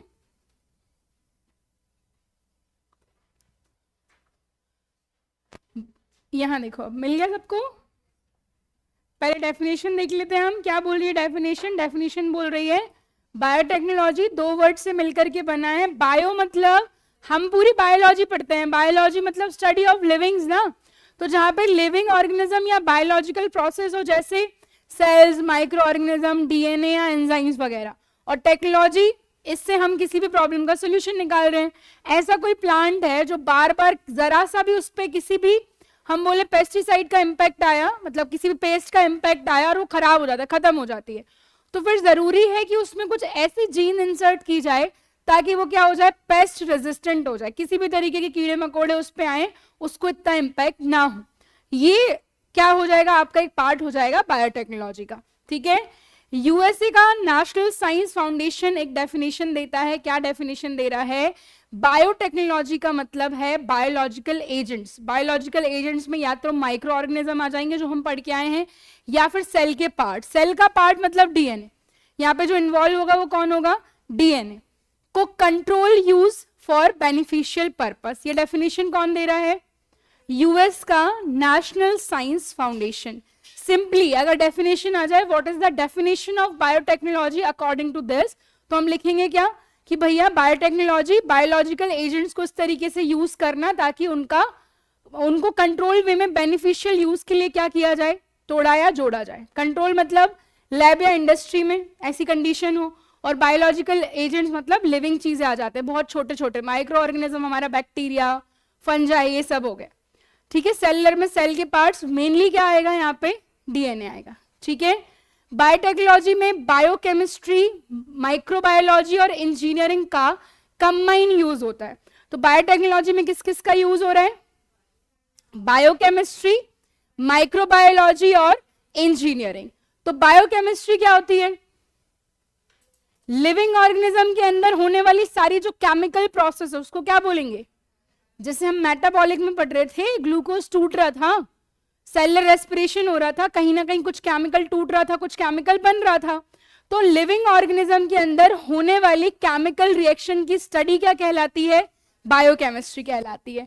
माइक्रोबायोलॉजी मतलब स्टडी ऑफ माइक्रो ऑर्गेनिज्म, जो कर रहे थे अभी हम पिछले 4 दिनों से। इंजीनियरिंग इंडस्ट्रियल लेवल पर प्रोडक्शन की टेक्निक आपकी क्या कहलाएगी? इंजीनियरिंग कहलाएगी। इसमें कल्चर्ड सेल या टिश्यू, कल्चर्ड का मतलब क्या होता है? जिसको लैब में क्या किया गया हो? ग्रो किया गया हो। नेचुरली वो चीज नेचुरल नहीं है। कभी भी सेल या टिश्यू के आगे आपको कल्चर्ड टर्म मिलेगी, इसका मतलब उसको बनाया गया है। ठीक है, तो biochemistry plus microbiology plus engineering का कंबाइन यूज करके यूजफुल बायोलॉजिकल प्रोडक्ट्स बनाना ही क्या कहलाता है? तो जब भी अब हम बायोटेक्नोलॉजी बोलेंगे उसके साथ हम तीन टर्म बोलेंगे। क्या? बायोकेमिस्ट्री, माइक्रोबायोलॉजी और इंजीनियरिंग। तो भैया इनका यूज करके बायोलॉजिकल प्रोडक्ट्स बनाए जा रहे हैं, जिसको हम क्या बोल रहे हैं? बायोटेक। इसमें कुछ मेजर प्रिंसिपल हैं, जिनमें सबसे इंपॉर्टेंट जो पूछा जाता है दैट इज जेनेटिक इंजीनियरिंग। क्या पूछा जाता है? Genetic engineering. 3 चीजें हो रही हैं इसमें। क्या क्या? सेल के अंदर जेनेटिक मटेरियल कौन होता है? डीएनए के ग्रुप को क्या बोलते हैं हम? डीएनए का ग्रुप ही क्या है? क्रोमोसोम। और डीएनए का एक पार्ट जो एक पर्टिकुलर कैरेक्टर कैरी करता है। हम बोल रहे हैं कि भाई हमारे जो कैरेक्टर्स हैं, वो हमारे पास जो ट्रेट्स हैं हमारे, वो किससे आए हैं? पेरेंट्स से आए हैं। हमारे पेरेंट्स की तरह हमारे कैरेक्टर हैं, हमारा चेहरा हो गया, स्किन जो भी है। ठीक है, तो वो ट्रांसफर कैसे हुए? क्योंकि उन्हीं का डीएनए है जो हमें ट्रांसफर हुआ है। 23 chromosome from father and 23 chromosome from mother. तो chromosomes were the cluster of DNA. तो डीएनए का एक स्पेसिफिक पार्ट जो हमारे एक स्पेसिफिक कैरेक्टर को लेके आता है, कि आंख का कलर ब्लैक होगा, बालों का कलर ब्राउन होगा, तो ये स्पेसिफिक कैरेक्टर जो लेकर के आ रहा है उसको क्या बोलते हैं? हम जीन बोलते हैं। डीएनए का वो पार्ट जो एक स्पेसिफिक ट्रेट कैरी करता है दैट इज कॉल्ड जीन। तो gene is a unit of DNA and DNA is a unit of organism. Chromosome, genetic material DNA की केमिस्ट्री को ऑल्टर किया जाता है किसके अंडर? क्या पढ़ रहे हैं हम? Genetic engineering. तो जेनेटिक इंजीनियरिंग में सबसे पहले क्या हो रहा है? किसकी केमिस्ट्री ऑल्टर कर रहे हैं हम? अब डीएनए की केमिस्ट्री क्या होगी याद करो. डीएनए में हमने बेस पढ़ा था, नाइट्रोजन बेस, याद है? कौन कौन से थे? 4, थायमिन, ग्वानिन, ठीक है, ये थे. यही केमिस्ट्री है. जब इनमें चेंज किया जाए, इनको ऑल्टर किया जाए, फिर उसको चेंज करने के बाद डीएनए को आप क्या करोगे? होस्ट ऑर्गेनिज्म में इंट्रोड्यूस, मतलब जिसको आप चेंज करना चाह रहे हो, वहां से डीएनए उठाया, होस्ट में डाल दिया. इससे उस ऑर्गेनिज्म का फिनोटाइप चेंज हो सकता है. What is phenotype? Physical appearance, ठीक है, जो फिजिकल कैरेक्टर होगा, फिजिकल से ही बना है फिनो. तो मैंने बोला मान करके चलो, आप देखो, जैसे क्या एग्जांपल दूं तुमको, कोई भी क्रॉस ब्रीड एनिमल होता है, तो 2 अलग अलग स्पीशीज मिलेंगी हमें उसकी. तो उसके कैरेक्टर चेंज करने के लिए उसको, जैसे ब्रोकली हो गया, ब्रोकली देखा है हमने, ग्रीन कलर भी है उसका और स्ट्रक्चर कैसा है? गोभी के जैसा. तो गोभी और पालक का क्या किया गया? क्रॉस कराया गया. तो क्या बना आपका? ब्रोकली बना. तो गोभी का ही जो फिनोटाइप था वो चेंज होकर के ग्रीन हो गया. अपीयरेंस है तो वो गोभी, ठीक है तो अभी भी क्या वो गोभी जैसा, बट उसका एक फिनोटाइप, उसका फिजिकल कैरेक्टर था, वो पहले व्हाइट दिख रहा था, वो पूरे तरीके से कैसा दिख रहा है? ग्रीन दिख रहा है, क्योंकि उसमें दूसरा एक डीएनए एंटर कर गया. तो डीएनए आइडेंटिफाई किया, वहां से उठाया, होस्ट में इंट्रोड्यूस किया, और जिसमें इंट्रोड्यूस किया है उस ऑर्गेनिज्म का क्या चेंज हो जाएगा? फिनोटाइप चेंज हो जाएगा. तो यहाँ पे सारी टर्म लिखी हुई हैं. जेनेटिक मटेरियल कौन? डीएनए. डीएनए के अंदर ही क्या होते हैं? मैंने बोला एक डीएनए है, उसमें अलग अलग पार्ट को हम जीन्स बोल रहे हैं, जो अलग अलग कैरेक्टर या अलग अलग ट्रेट को क्या कर रहा है? कैरी कर रहा है. जीन क्या? डीएनए का स्पेसिफिक पार्ट जो किसी पर्टिकुलर ट्रेट, ये एक डिफरेंस पता होना चाहिए. तुमसे पूछ ले कोई what is the difference between chromosome and DNA, क्या बोलोगे? Chromosomes are the group of DNA. मैंने पूछ लिया what is the difference between DNA and genes. तो जीन जो है वो क्या है? It is a specific part of DNA that is carrying a particular trait, ठीक है. होस्ट ऑर्गेनिज्म जिसमें नया डीएनए डाला जा रहा है, जैसे आपने नाम सुना होगा बीटी कॉटन, बीटी ब्रिंजल. तो बीटी कॉटन क्या है भैया? कॉटन बहुत जल्दी उसको दिक्कत हो जा रही है, खराब हो जा रहा है पेस्ट की वजह से, तो कॉटन को पेस्ट रेजिस्टेंस बना दिया गया, ज्यादा ड्यूरेबिलिटी हो गई या बहुत हाई ईल्ड हो गई, तो दूसरा एक डीएनए उठाया और कॉटन के अंदर डाल दिया. तो जिसको उठाया है वो क्या कहला रहा है? आपका जो आपका कल्चर डीएनए हो गया, वो जिसमें डाला गया है वो क्या कहला रहा है? होस्ट. फिर मैंने बोला जीनोटाइप, जीन से बना है. डीएनए में प्रेजेंट जीन का कंप्लीट सेट क्या कहलाता है? जीनोटाइप. हम सबका जीनोटाइप अलग अलग होगा क्योंकि हम सबका डीएनए अलग अलग है. फिर फिनोटाइप क्या है? What is phenotype? ऑर्गेनिज्म का जो विजिबल यानी कि जो फिजिकल कैरेक्टर है, जो फिजिकल अपीयरेंस है ऑर्गेनिज्म की, उसको क्या बोल रहे हैं हम? फिनोटाइप बोल रहे हैं.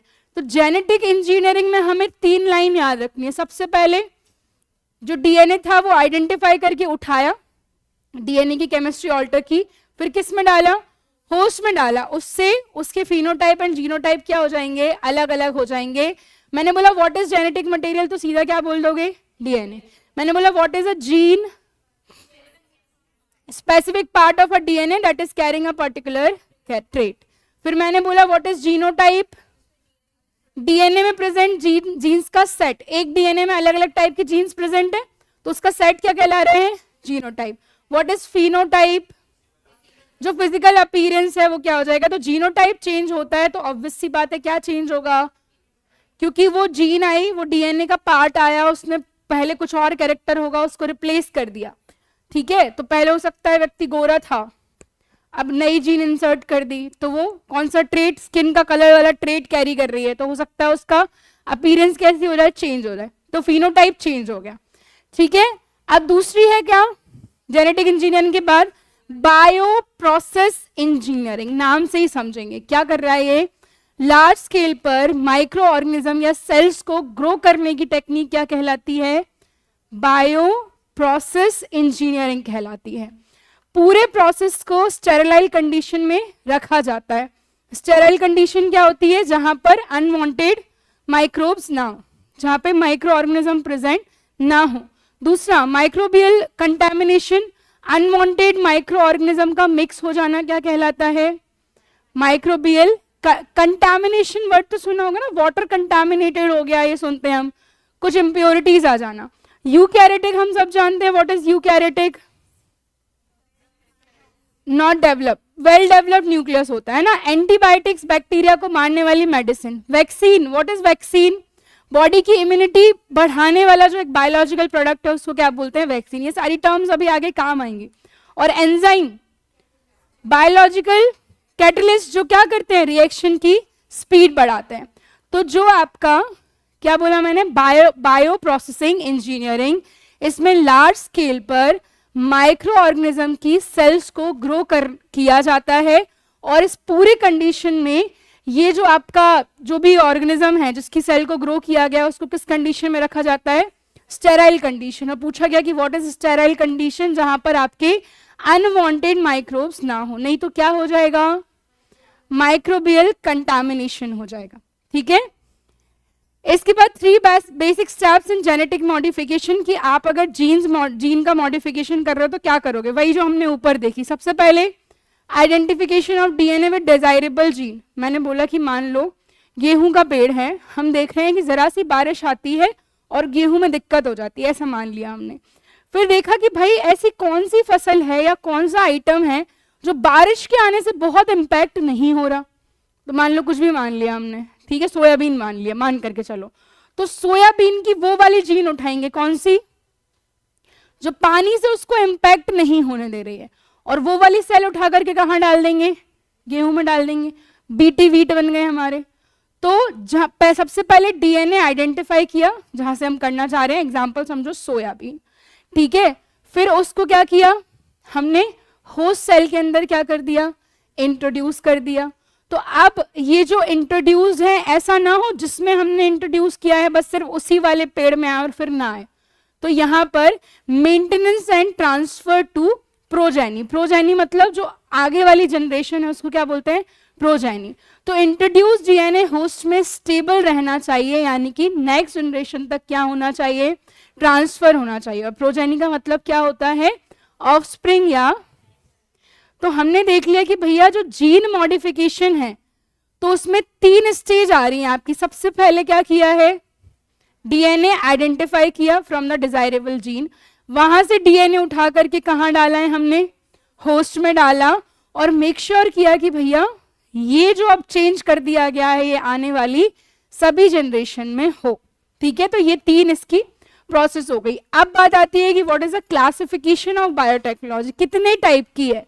तो यहाँ पे 9 टाइप की देखने को मिलेगी। सबसे पहले रेड, किससे रिलेटेड दिख रही है? Red biotech is equals to medicine. अभी याद करते जाओ, आगे और एक्सप्लेनेशन भी है। Red biotech is equals to medicine, white is equals to industrial use, और ग्रे इज इक्वल्स टू, पर ग्रे की वजह एनवायरमेंट से रिलेटेड क्या होना चाहिए था? ग्रीन होना चाहिए था। बट याद करो ग्रीन रेवोल्यूशन किससे रिलेटेड था? एग्रीकल्चर यानी कि क्रॉप से। तो मैंने बोल दिया कि ग्रीन वाला आपका कहां चला गया? एग्रीकल्चर। ब्लू वाला मरीन, पानी। Yellow food production. Gold bio informatics. क्या होता है अभी आगे देखेंगे, अभी फिलहाल बस याद रखो। ब्लैक बायोलॉजिकल वेपन, और वॉयलेट एथिक्स और लीगल इश्यू रिलेटेड। रेड बताओ, व्हाइट बताओ, ग्रे बताओ, फिर से रेड बताओ, white, grey, green, blue, yellow, gold, black, biological weapon, और लास्ट इज वायलेट। ये क्या हो गया आपका? एथिक्स। फिर से बोलो, अब बिना देखे बोलो। Red, white, grey, green, yellow, gold, क्या पिंक है क्या? ब्लू, मरीन हो गया, फिर ब्लैक और लास्ट वायलेट, ये क्या हो गया आपका? ठीक है, तो अब हमने बोला कि भैया रेड आप बोल रहे हो मेडिसिनल बायोटेक्नोलॉजी होती है, इसका मतलब इसमें क्या क्या होगा? तो ये ब्रांच मेडिसिन से रिलेटेड है और सभी बायोटेक्नोलॉजी एप्लीकेशंस को ये कवर कर रही है। इसमें फोकस होता है डिसीज के प्रिवेंशन पे। हमने बोला कि आपको कोई जैसे कि कोरोना वायरस आया, ठीक है, तो कोरोना वायरस की वैक्सीन बना ली गई, तुरंत बनाई आपकी, ठीक है, कोवैक्सीन बनाई या कोविशील्ड बनाई, जो भी बनाई, तो ये क्या है आपका? This is biotechnology. टेक्नोलॉजी के थ्रू ही तो पॉसिबल हो पाए ना, आपने आइडेंटिफाई किया कि कैसा वायरस है, कौन सा म्यूटेशन कर रहा है और कौन सी दवाई इंजेक्ट होगी तब जाकर ये वायरस मरेगा। This is what? Biotech.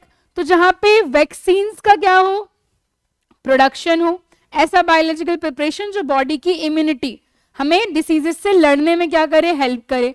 Antibiotic जो किसको मारती है, और अगर बैक्टीरिया में क्या हो तो बैक्टीरियल रेजिस्टेंस आ जाएगा।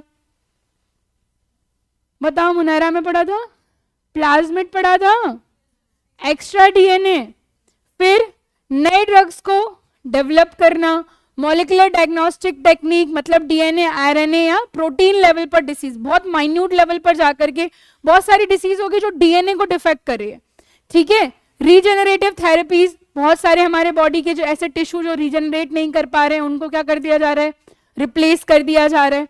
जैसे कि हार्ट के अंदर होता है हमारा क्या, पेस मेकर होता है, पेस मेकर अगर खराब हो गया तो फिर आपका वो रीजनरेट तो नहीं कर पाएगा खुद को, इसलिए फिर उसको रिप्लेस कर दिया जाता है, बाहर से डाल दिया जाता है। जेनेटिक इंजीनियरिंग से डिसीज क्योर करना, जीन्स को मॉडिफाई करके डिसीज को ट्रीट कर देना। तो इस तरीके से आपका, मैंने बोला biotech, what is the use of biotechnology in medicine. तो हम क्या क्या लिख सकते हैं, हम लिख सकते हैं वैक्सीन्स बनाना, एंटीबायोटिक्स बनाना, नए ड्रग्स बनाना, मॉलिक्यूलर लेवल पे जाकर के थेरेपी देना, रीजनरेटिव थेरेपी हो सकती है, जेनेटिक इंजीनियरिंग से डिसीजेस को क्या करना, क्योर करना। बहुत सारी डिसीज है जो जीन डिफेक्टिव है, क्रोमोसोम ज्यादा आ जाते हैं, 24 हो जाते हैं, कहीं 22 ही रह जा रहे हैं, तो ये सारी जो आपकी प्रॉब्लम है इन सबको मॉलिक्यूलर लेवल पे जाके भी ये क्या कर रहा है, ट्रीट कर रहा है। सेल थेरेपी का मतलब क्या है, हेल्दी सेल्स को बॉडी में इंट्रोड्यूस करके डिसीज को ट्रीट करना क्या कहलाता है, आपको थेरेपी दी जा रही थ्रू व्हाट, सेल। तो आपने नई सेल इंट्रोड्यूस की, that is cell therapy. Gene therapy मतलब डिफेक्टिव जीन को करेक्ट करके नए जीन से क्या कर देना, रिप्लेस। तो जब जीन से रिप्लेस कर रहे हैं तो जीन थेरेपी, और जब सेल से रिप्लेस कर रहे हैं तो फिर therapeutic antibody, specially design protein जो डिसीज कॉजिंग मॉलिक्यूल्स को टारगेट करके खत्म कर देता है, जो डीएनए आरएनए लेवल पे कर रहे थे। तो ये हो गई आपकी कौन सी वाली बायोटेक, रेड। रेड किससे एसोसिएटेड है? अब हमने देखा व्हाइट, व्हाइट किससे रिलेटेड थी, इंडस्ट्रियल। तो ये ब्रांच इंडस्ट्रियल प्रोसेस से रिलेटेड है, इसलिए इंडस्ट्रियल बायोटेक भी बोलते हैं। तो पूछा कि बायोटेक की किस वाली ब्रांच को हम इंडस्ट्रियल बायोटेक बोल रहे हैं, व्हाइट वाली को बोल रहे हैं, ठीक है। अब इसमें क्या हो रहा है, कम से कम रिसोर्सेज यूज हो, ज्यादा से ज्यादा एनर्जी एफिशिएंट हो, पोल्यूशन कम हो, तो इस तरीके से इंडस्ट्रियल लेवल पर बायोटेक्नोलॉजी का यूज किया जा रहा है for more production, for less pollution. तो उसको वो कहाँ आ जाएगा, हमारा इंडस्ट्री वाले पार्ट में आ जाएगा। जैसे कि न्यू मटेरियल डिजाइन करना, नया प्लास्टिक हो गया, नया कोई कपड़ा हो गया, ठीक है, तो ये आपका इंडस्ट्री लेवल पे आ गया। ग्रे किससे रिलेटेड थी, एनवायरमेंट। ये ब्रांच एनवायरमेंट से डायरेक्टली रिलेटेड एप्लीकेशंस को कवर करती है। अब इसमें दो चीजें आ जाती हैं, एक आ जाता है आपका बायोडाइवर्सिटी मेंटेनेंस, इकोसिस्टम में प्रेजेंट अलग अलग स्पीशीज की वैरायटी, और दूसरा मॉलिक्यूलर बायोलॉजी का यूज जेनेटिक एनालिसिस में। वैसे तो ये नहीं आएगा इतना डेप्थ में, आपको सिर्फ इतना ही आएगा कौन सी बायोटेक का कलर, रेड किस कौन का है बताओ, white, grey, green, yellow, golden, black और वॉयलेट, ठीक है। तो यहाँ पे ये हो गया आपका एनवायरमेंट। इसके बाद एग्रीकल्चर, एग्रीकल्चर में क्या, नई प्लांट की वैरायटी बनाना। जैसे मैंने तुमको अभी एग्जांपल दिया काय का, बीटी कॉटन हो गया, ब्रोकली हो गया। तो ब्रोकली एक्चुअल में कोई सब्जी थी ही नहीं, एग्जिस्ट ही नहीं कर रही थी, बट ब्रोकली को क्या किया गया, बनाया गया। तो नई वैरायटी क्या कर दी, बना दी गई। फिर बायो फर्टिलाइजर हो गए। बायो फर्टिलाइजर मतलब ऐसे ऑर्गेनिज्म डालना जो सॉइल की फर्टिलिटी को क्या करे, इंप्रूव करे, क्योंकि आप जितना केमिकल डाल रहे हो उतनी ज्यादा दिक्कत। Bio pesticide, natural pest control, ज्यादा केमिकल का यूज करोगे सॉइल की सैलिनिटी बढ़ेगी, प्रोडक्शन क्या हो जाएगा, कम हो जाएगा। तो bio fertiliser, bio pesticide, in vitro cultivation, lab condition में ही प्लांट सेल को क्या करना, आईवीएफ सुना है, in vitro fertilisation, that is for humans. Lab level पे क्या किया जाता है, आपका जाइगोट बनाया जाता है। वैसे जब प्लांट की सेल है उनको ग्रो कर रहे हैं कहां पर, लैब में, तो वो क्या कहलाता है, in vitro cultivation. Cloning, what is cloning, हमारा एक आइडेंटिकल कॉपी बना देना क्या कहलाता है, क्लोनिंग कहलाता है। तो एक प्लांट की एग्जैक्ट जेनेटिक कॉपी बना देना। 13 मिलियन से ज्यादा फार्मर्स वर्ल्ड में इस टेक्नोलॉजी का यूज करते हैं पेस्ट से बचने और क्रॉप्स को एक्सट्रीम वेदर से प्रोटेक्ट करने के लिए। किसका, ग्रीन बायोटेक्नोलॉजी की बात कर रहे हैं, ठीक है। इसके बाद आती है हमारे पास ब्लू, किससे रिलेटेड होगी, मरीन या एक्वाटिक से, एक्वाकल्चर, कॉस्मेटिक और हेल्थ केयर प्रोडक्ट्स में मरीन ऑर्गेनिज्म से डेराइव सब्सटेंस है जो आपके कॉस्मेटिक्स बनते हैं, उसमें आपको मेजरली कंट्रीब्यूशन मिलता है किसका, मरीन ऑर्गेनिज्म का, ठीक है। बायोफ्यूल्स फ्रॉम माइक्रो एल्गीज, तो माइक्रो एल्गी जो है वो क्या बनाती है, आपका बायोफ्यूल भी बना रही है। तो कुल मिलाकर एक्वाटिक इकोसिस्टम से रिलेटेड कौन सी बायोटेक्नोलॉजी होगी, ब्लू। फिर आ जाती है येलो, क्या है yellow, food biotech, cooking oils में सैचुरेटेड फैट्स को कम करना, ठीक है। सैचुरेटेड फैट्स जो रूम टेम्परेचर पर क्या होते हैं, सॉलिड होते हैं, और मेनली हमें कहां से मिलते हैं, सैचुरेटेड फैट्स क्या थे, अभी तो पढ़ा था, एनिमल से मिलने वाले फैट्स सैचुरेटेड रूम टेम्परेचर पर सॉलिड होते हैं और हाई हीट पर लिक्विड, और अनसैचुरेटेड मेनली कहां से मिल रहे हैं, प्लांट से मिल रहे हैं, ठीक है। और फर्मेंटेशन वगैरह फूड में जो आपका हो रहा है, वाइन बनती है, मेजरली अल्कोहलिक जो प्रोडक्ट्स बन रहे हैं वो फर्मेंटेशन से बन रहे हैं, यहाँ यूज हो रही है। गोल्ड, अब ये वाला समझो, गोल्ड बायोटेक्नोलॉजी किससे रिलेटेड है, बायो इन्फॉर्मेटिक्स से। तो अभी तक इतनी सारी चीजें हम देख रहे हैं, ये सब कुछ मैं तुमको बता रही हूँ, that is through the medium of technology.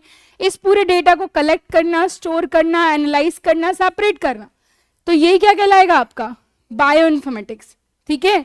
DNA sequences, भाई डीएनए का जो हमने बेस देखा नाइट्रोजन बेस, वो किस सीक्वेंस में है, इस सब को कवर कर रहा है। अमीनो एसिड, हमने देखा था कि हर एक प्रोटीन में क्या होने वाला है, अमीनो एसिड, बस उनकी चेन पे क्या कर रहा है, डिपेंड कर रहा है, किस तरीके का स्ट्रक्चर उन्होंने बताया, सिंपल है, डेराइव्ड है या कॉन्जुगेटेड है, तो अमीनो एसिड के सीक्वेंस पर। अमीनो एसिड्स इन्हीं से मिलकर के क्या बनते हैं, हमारे प्रोटीन। कितने अमीनो एसिड्स एसेंशियल हैं, फूड से कितने लेने हैं, बॉडी कितने बना रही है, ठीक है। ब्लैक किससे रिलेटेड हो गया, जो माइक्रो ऑर्गेनिज्म या टॉक्सिन्स का यूज करके टारगेट किया जाए, नई डिसीज कॉज की जाए, उसको हम कहाँ कवर करेंगे, ब्लैक बायोटेक्नोलॉजी में। और जैसे कि आप बोल सकते हो कोरोना वायरस के बारे में कहा जा रहा है, it is a lab grown virus, है ना, बायोलॉजिकल वेपन बनाया चाइना ने, तो ब्लैक में आ जाएगा। वॉयलेट मतलब कि बायोटेक का यूज तो करो पर अपने एथिक्स में रह के करो, आप कुछ भी ऐसा ना हो जो लॉ के खिलाफ है ना। ये ब्रांच लॉज, रेगुलेशंस और एथिक्स से रिलेटेड है। इसमें इंक्लूड होते हैं पब्लिकेशन रूल्स, इन्वेंशन प्रोटेक्शन और IPR, intellectual property rights. IPR क्या होता है, जैसे तुमने मान लो कोई गाना सुना, ठीक है, वो गाना कोई और दूसरा डाल देता है अपने यूट्यूब चैनल पे, उस पर कॉपीराइट आ जाता है। कॉपीराइट समझते हो, बिकॉज वो किसी और का इन्वेंशन है और आपने उसको यूज कर लिया तो वो आपको कॉपीराइट शो कर रहा है। तो जब हम अपने इन्वेंशन को अपनी ओनरशिप पे रजिस्टर करा लेते हैं तो वो क्या कहलाते हैं, आईपीआर। तो बेसिकली इन्वेंशन वाले जो आईपीआर हैं उनको बोलते हैं पेटेंट। जो चीज फिजिकली एग्जिस्ट नहीं कर रही थी, एक आइडिया से आई है, वो क्या होता है, पेटेंट। फिर म्यूजिक हो गया, बुक वगैरह हो गई, इस सब के लिए होता है आपका कॉपीराइट। फिर एग्रीकल्चरल और नेचुरल प्रोडक्ट्स के लिए होता है आपका जीआई टैग। मैंने बोला जैसे इंदौर को मिला नहीं है बट मिलना चाहिए, फॉर व्हाट, पोहा। जैसे कि रतलाम को मिला हुआ है फॉर, है ना, तो जीआई टैग आपके एक प्रोडक्ट के लिए हो गया। तो ये सारे क्या कहलाते हैं, आपके आईपीआर कहलाते हैं। पेटेंट गवर्नमेंट द्वारा दिया गया लीगल प्रोटेक्शन जो किसी इन्वेंशन को एक्सक्लूसिव राइट देता है और तभी देता है जब आप गवर्नमेंट को ये बता दो कि हमने इसको ऐसे ऐसे बताया, पूरी मेथड डिस्क्लोज करनी पड़ेगी, तब आपको क्या मिलेगा, पेटेंट मिलेगा। अभी तक दुनिया में सबसे ज्यादा पेटेंट किसके नाम पे है, बताया भी था मैंने एक दिन तुमको, अल्फ्रेड नोबेल, 200 से ज्यादा पेटेंट इनके नाम पे थे और इतना पैसा जुड़ गया था कि आज तक भी उसी पैसे से क्या दिए जा रहे हैं, नोबेल प्राइज। ठीक है, तो ये पढ़ लो फटाफट से सारी, वॉयलेट तक, कुछ भी लग रहा हो तो बताओ।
कोई भी चीज ऐसी लगे जो नहीं समझ में आई हो यहाँ तक, वो पूछ लेना।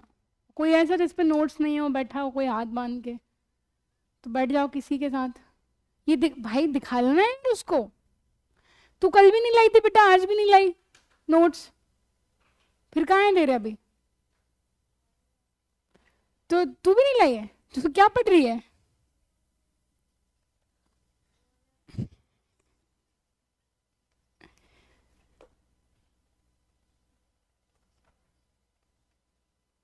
इधर है सब पे,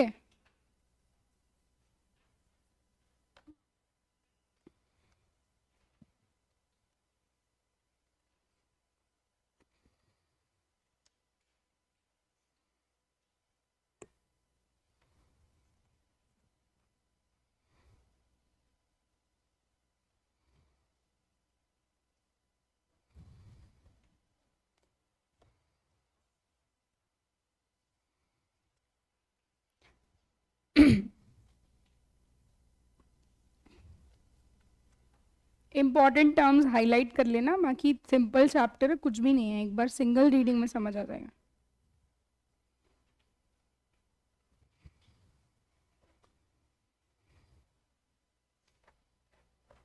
और ये तो सब खुद में सेल्फ एक्सप्लेनेटरी है कि भैया रेड बायोटेक से रिलेटेड है तो मेडिसिन बनाएगा, मेडिसिन में क्या क्या बनता है, वैक्सीन बनता है, एंटीबायोटिक्स बनते हैं, डायग्नोस होता है।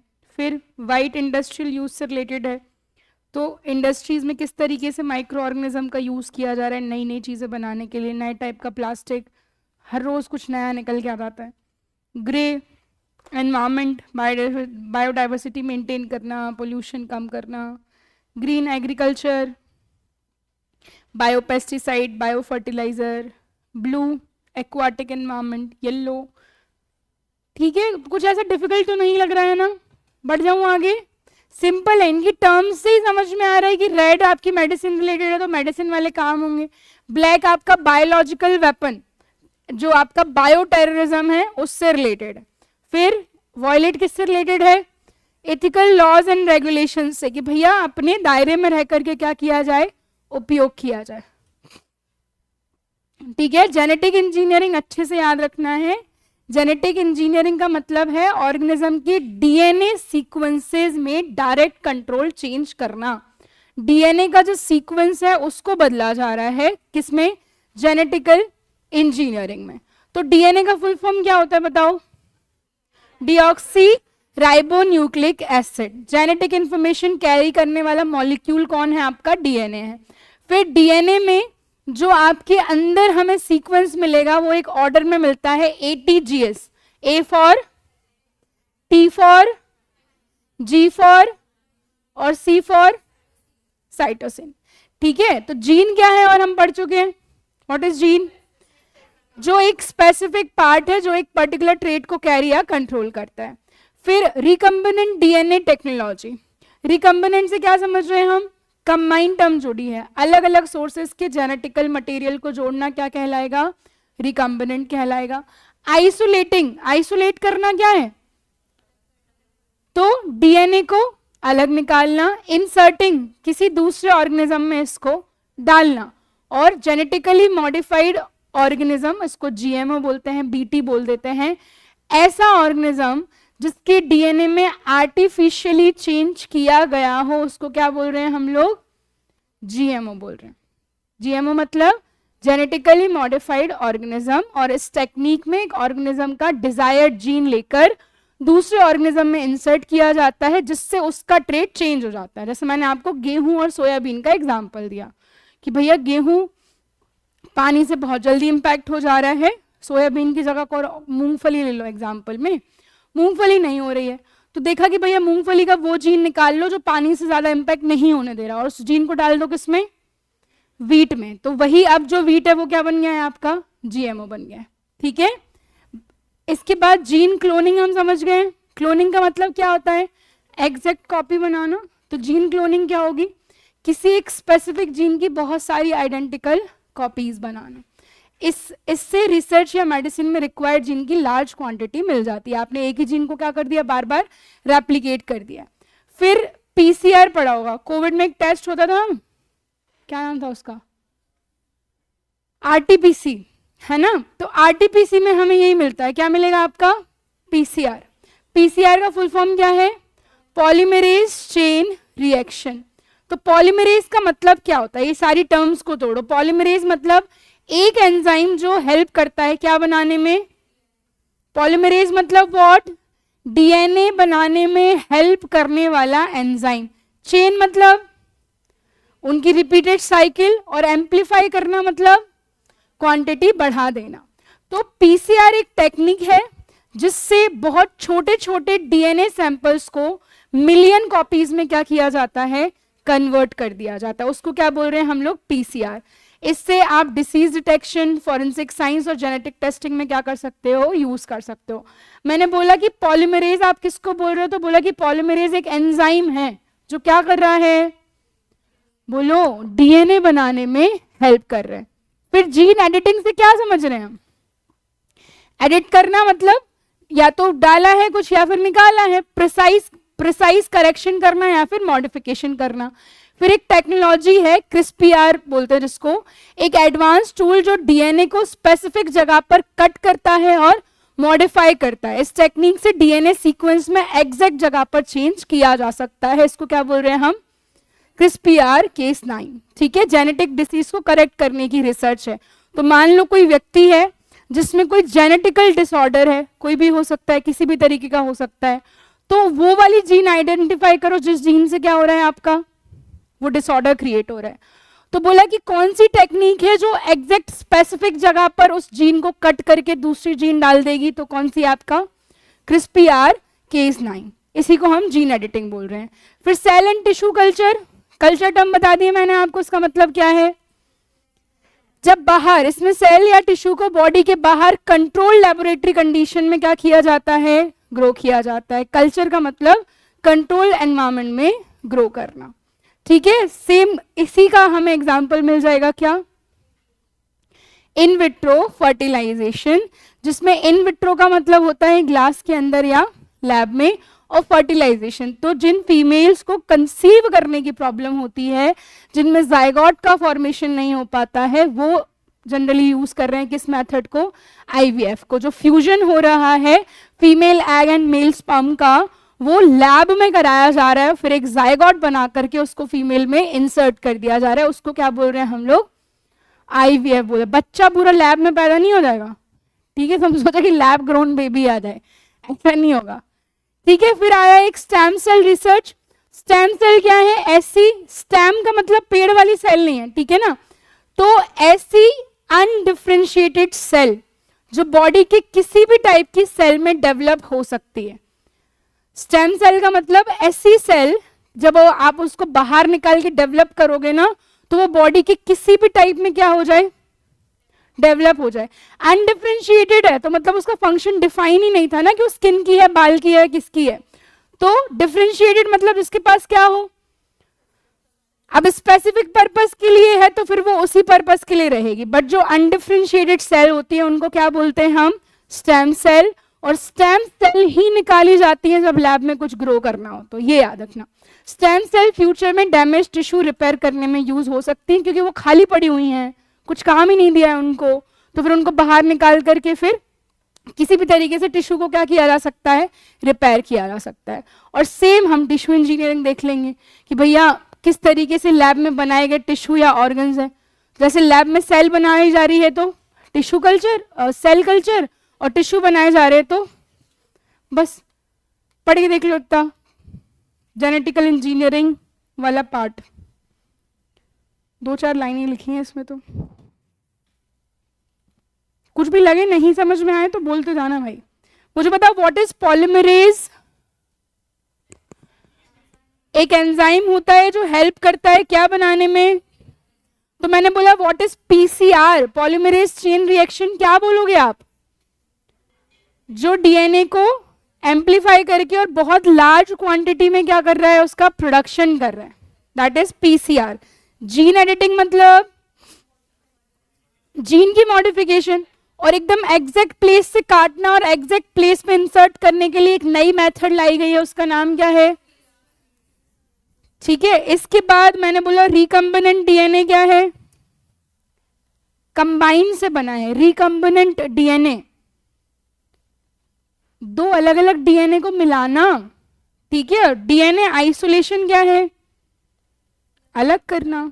जीन क्लोनिंग क्या है, कॉपी बना देना।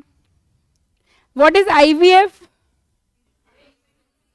इन विट्रो फर्टिलाइजेशन, जहां पे आउटसाइड द बॉडी एग और स्पर्म को क्या कराया जा रहा है, फ्यूज, जिससे फॉर्मेशन होगा किसका, जायगोट का। What are stem cells, undifferentiated cell of the body, जिनका काम डिफरेंशिएटेड नहीं है, तो फिर उन सेल से क्या किया जा सकता है, उनको कुछ और काम दिया जा सकता है, तो फ्यूचर में जाके इन सेल को आप बाकी किसी टिश्यू रिपेयर में यूज कर सकते हो, ठीक है। पढ़ लो, ये लिखा है सब, और जहां कुछ भी ऐड करने का लग रहा हो तो ऐड कर लेना।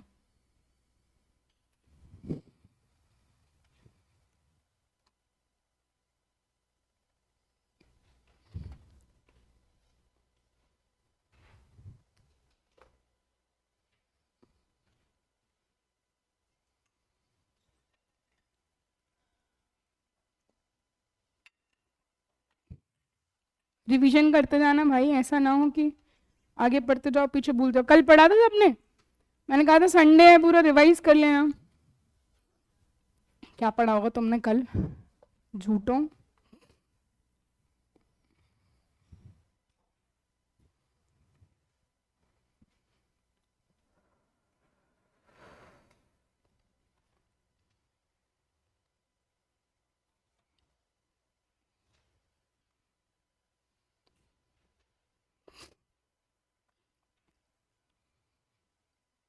बायोप्रेस इंजीनियरिंग अभी हमने पीछे देखा था, लार्ज लेवल पर जो माइक्रो ऑर्गेनिजम्स थे उनको प्रोड्यूस किया जा रहा था या कंट्रोल मैनर।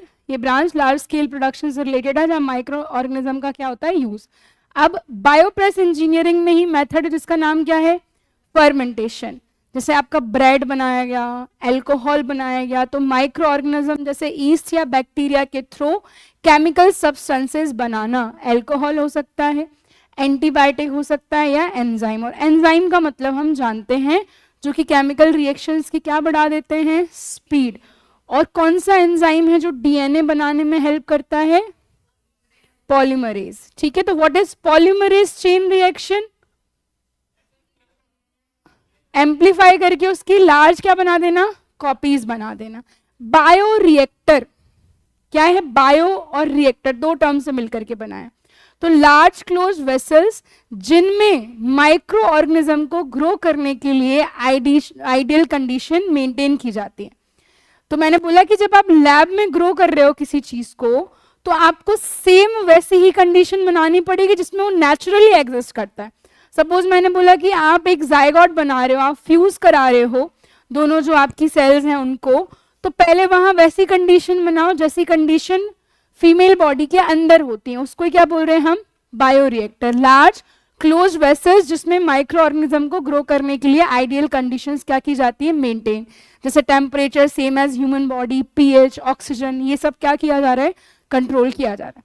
आप किसी प्लांट की सेल को रीग्रो कर रहे हो, कोई नया प्लांट बना रहे हो, तो प्लांट जब नेचुरली एग्जिस्ट करते हैं तो क्या कंडीशन होती है? उसकी सॉइल होती है, उस सॉइल में कुछ सब्सटेंसेस प्रेजेंट होते हैं, ऑक्सीजन होती है, नाइट्रोजन होती है। तो इन सारी चीजों को ही कंट्रोल करने के लिए जो वेसल्स बनाए जा रहे हैं उनको क्या बोल रहे हैं हम? तो जो माइक्रो ऑर्गेनिज्म लैब के अंदर बनाए जाते हैं वो किस में बनाए जाते हैं? बायोरिएक्टर्स में। ठीक है, फिर डाउनस्ट्रीम प्रोसेस में एक प्यूरिफिकेशन मिलेगा जिसमें से प्रोडक्ट को इम्प्योरिटी से अलग किया जाता है, और एक मिलेगा आइसोलेशन का मतलब क्या है? फाइनल जो यूजफुल सब्सटेंस बना उसको क्या करना? एक्सट्रैक्ट करना। ठीक है, तो ये पूरा हमने फर्मेंटेशन में देखा है कि फर्मेंटेशन के बाद जो प्रोडक्ट मिलता है उसको क्लीन और प्योर फॉर्म में कन्वर्ट करने को ही क्या बोलते हैं? डाउनस्ट्रीम प्रोसेस किससे रिलेटेड है? फर्मेंटेशन से रिलेटेड है। फिर इसके बाद बायो इन्फॉर्मेटिक्स हम पढ़ चुके हैं, biology plus computer science. Biological data को कलेक्ट करना, स्टोर करना और एनालाइज करना ही क्या है आपका? Bio informatics. फिर एक टर्म मिली हमें जीनोम। क्या होता है जीनोम? जीन पढ़ लिया, डीएनए पढ़ लिया। जीनोम का मतलब क्या है? ऑर्गेनिज्म का कंप्लीट जेनेटिक मटेरियल, मतलब हमारी बॉडी में जितना टोटल डीएनए है उसी को क्या बोलते हैं हम लोग? जीनोम बोलते हैं। एक सेल के अंदर जो डीएनए ग्रुप है, डीएनए का जो ग्रुप है, जो क्लस्टर है, उसको हमने क्रोमोसोम बोला। मैंने बोला कंप्लीट डीएनए जो हमारे अंदर है उसको क्या बोल रहे हैं हम? जीनोम। और जीनोम की ही स्टडी को क्या बोल रहे हैं हम? तो जीनोम टर्म याद रहेगी। What is chromosome? डीएनए। फिर मैंने बोला what is DNA? Unit of chromosome. Unit मतलब जिससे मिलकर बना है। ठीक है, फिर मैंने बोला what is a gene? That is a unit of DNA. And उसमें हमने क्या पढ़ा? एक स्पेसिफिक पार्ट पर स्पेसिफिक कैरेक्टर को कैरी करना। कौन कर रहा है? ये जीन कर रहा है। फिर आ गया what is genome? Complete set of DNA. मैंने बोला स्टडी ऑफ जीनोम क्या कहलाती है? जीनोमिक्स कहलाती है। ठीक है, फिर अगला क्या आ गया? प्रोटियोमिक्स। प्रोटीन हम जानते हैं, प्रोटीन मतलब क्या? प्रोटीन मतलब क्या? Building blocks of the human body ना। बॉडी के फंक्शन के लिए जो मॉलिक्यूल्स इंपॉर्टेंट है, सबसे इंपॉर्टेंट है in fact, everything in the human body is made up of, हर जगह प्रोटीन का यूज हुआ है।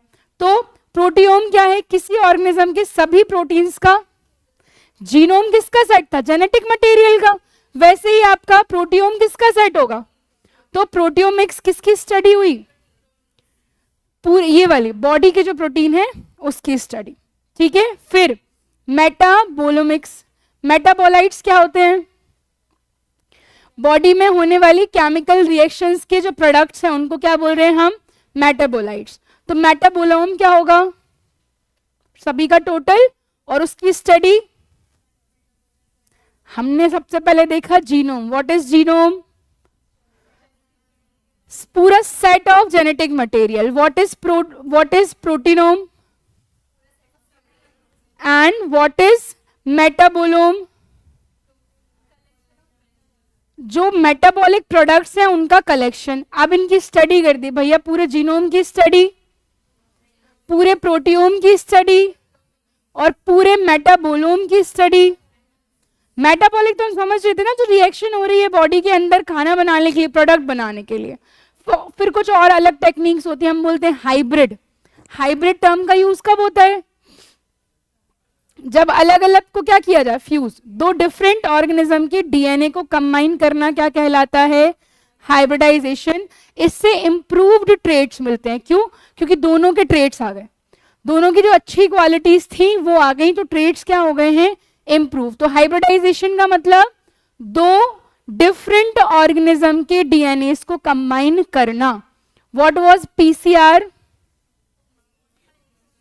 पॉलीमरेज चेन रिएक्शन, जो क्या कर रही थी, amplify and multiple copies of DNA.